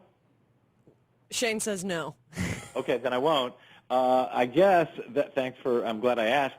So I guess they're fine with, you know, making sure that active duty military in Ohio can cast their vote, but 900,000 veterans who may have just gotten out of the service, those people can go to hell. So they're standing by this line. It's unbelievable. And that's because of this correction, uncorrection, strange thing they did that somehow they missed the active men and women of the military. Like, I really think they did that on purpose. Like, they wouldn't have just gotten rid of everybody if they could.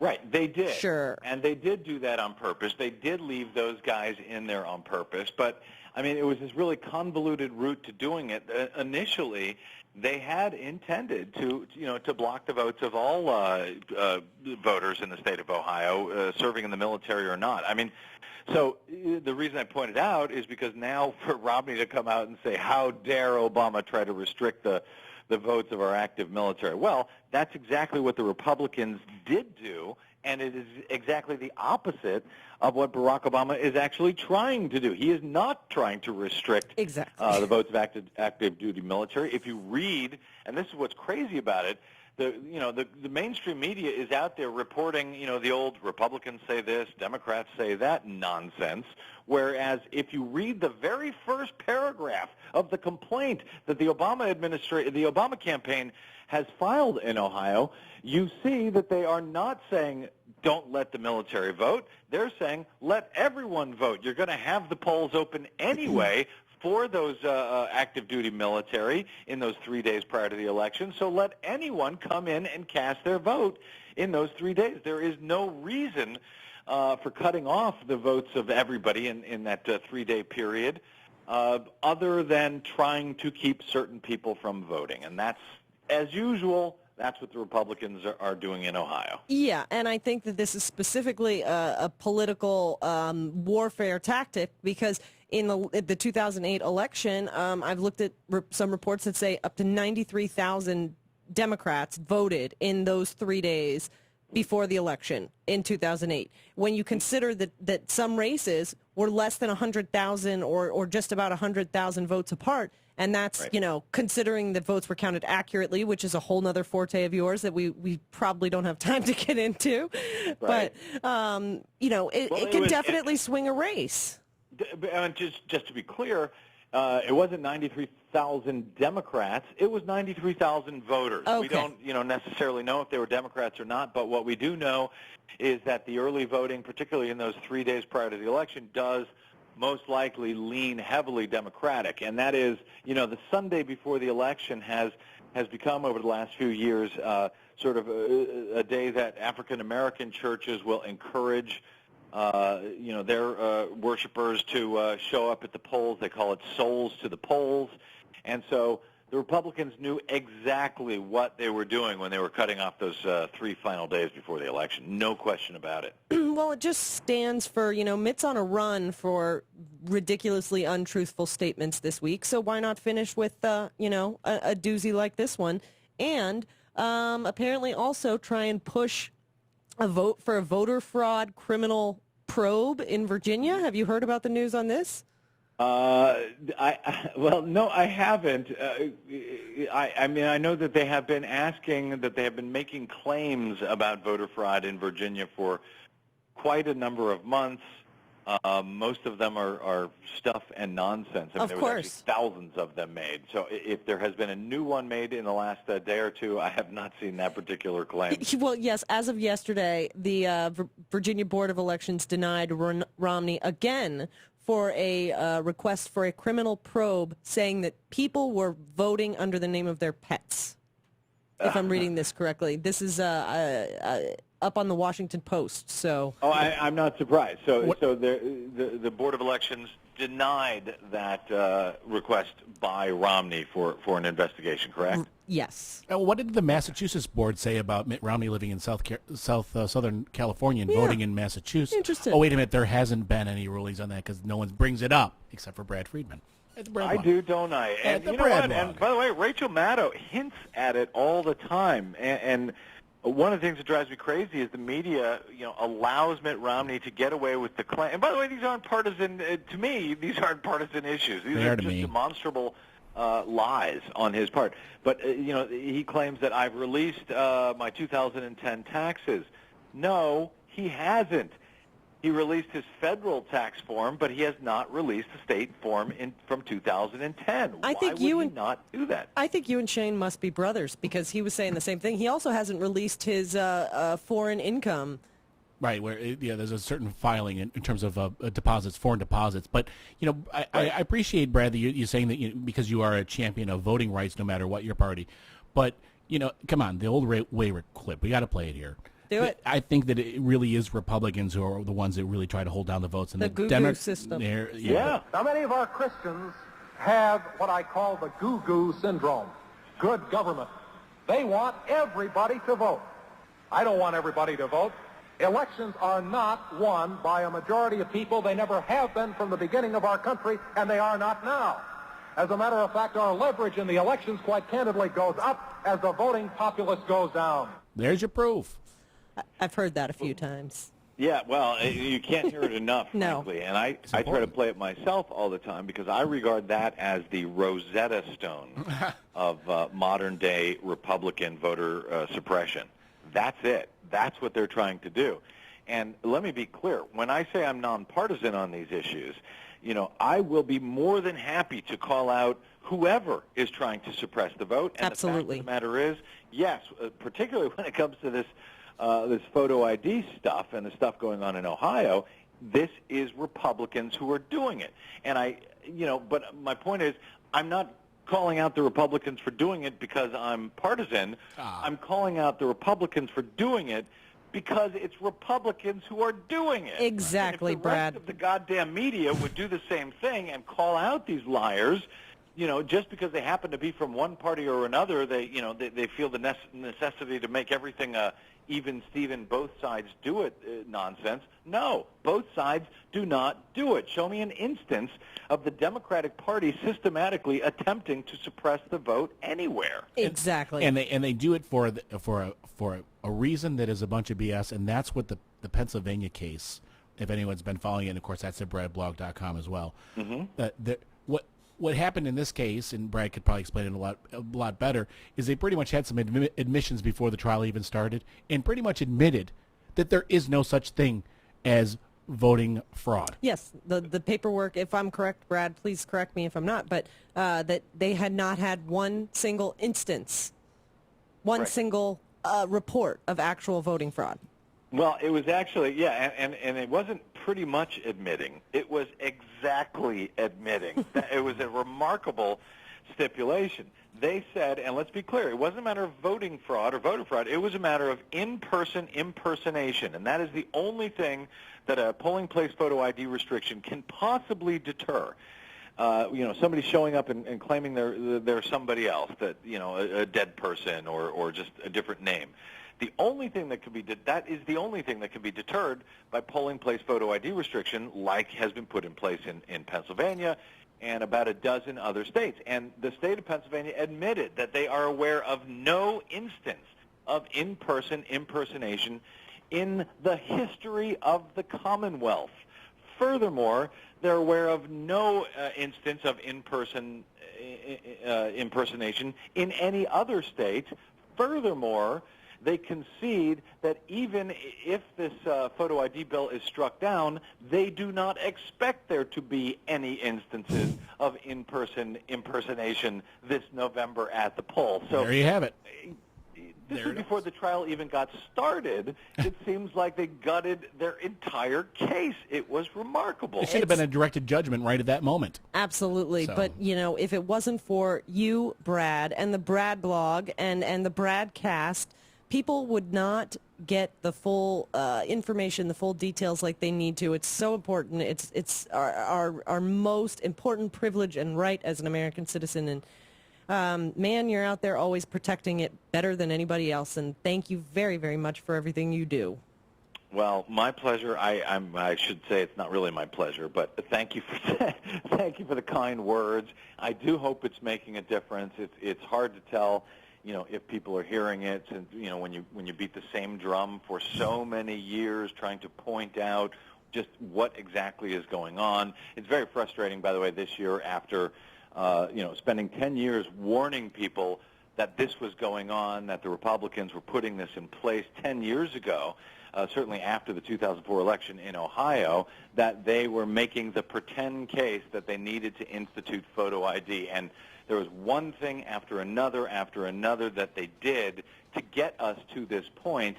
And I just wish to hell people had noticed years ago, rather than waiting, for the last 10 minutes before an election. And by the way, the DOJ is still waiting for the last 10 minutes before an election. They're still not challenging all of these photo ID laws in all of the states where they have been passed. And the DOJ ought to be ashamed of themselves for not having challenged it everywhere. I could not agree more. Brad, thank you so much for joining us this evening. I'm sorry we didn't have longer with you. We'll have to get you on an earlier segment, but it does kind of conflict with, this broadcast show that you just seem to be so obsessed with. So, and we are too. Obsessed. Always great to be here, you Thanks, guys. Brad. And thank you again for not having Shane on camera. have a good night, Brad. Say hi to Desi He's for so us. grateful. Will do. Take care. Bye-bye. Brad Friedman, everybody. BradBlog.com. Brad Friedman over at Twitter. All things important about elections. We'll be right back here on Talking Left. Don't go anywhere. See, that wasn't so bad, was it? Ooh, I gotta say, that was fantastic. It's Talking Left with Danielle and Shane.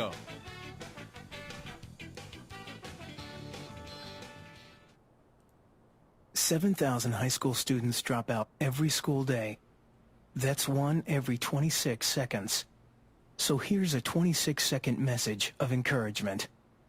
Hi, I'm Stacy. Look, I've been there. It's tough. And I just want to say, if you find yourself feeling negative, use it as motivation. Let it be like the fuel in the fire to keep you going. Because the best is yet to come. Seriously, you're capable of great things. Things you probably haven't even dreamed of yet. So don't quit now. See you at graduation. Do you have 26 seconds to convince a student to stay at their desk? Now you can share your message of support at boostup.org. We can keep students in school. Visit boostup.org and take the first step. Brought to you by the U.S. Army and the Ad Council. You never know who or what you'll hear when you listen to The Nicole Sandler Show at RadioOrNot.com. Your view is not being represented in this country because all of our views have been corrupted by money and politics. Remember, 94% of the time, the candidate who raises the most money wins. That's the fact that we need to drive home constantly. It's all about the money. Dylan Radigan, you rock. The Nicole Sandler Show, live Monday through Thursdays at 10 a.m. Eastern, or podcast anytime at RadioOrNot.com. The More Me Show with DJ Downtown and Eddie Herradura, live from our nation's capital, every Sunday at 5 p.m. Eastern, with hilariously scathing inches from the Beltway analysis of this week's political and social developments. The More Me Show at ProgressiveBlendRadio.com and RadioOrNot.com.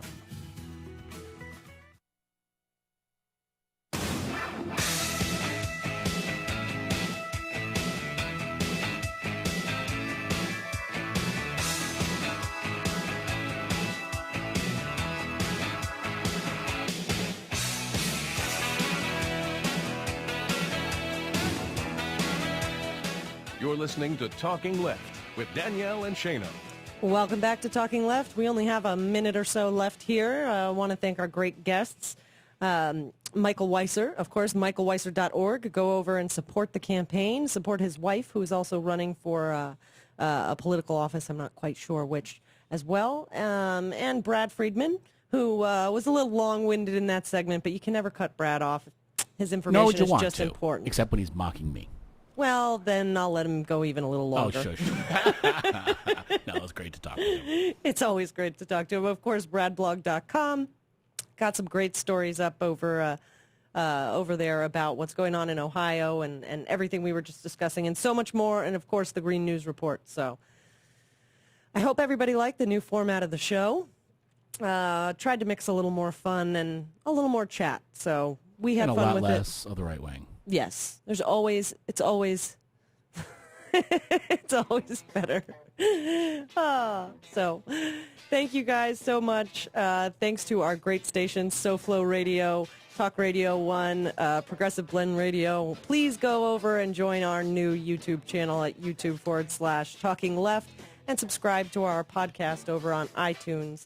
We'll be back next week with all kinds of good stuff in store, and no matter what, thank you, the listener. You're the reason we do what we do, and you're the reason we're here. So have a great week, everybody. Hopefully we filled you with some great information so everybody can think before we all vote.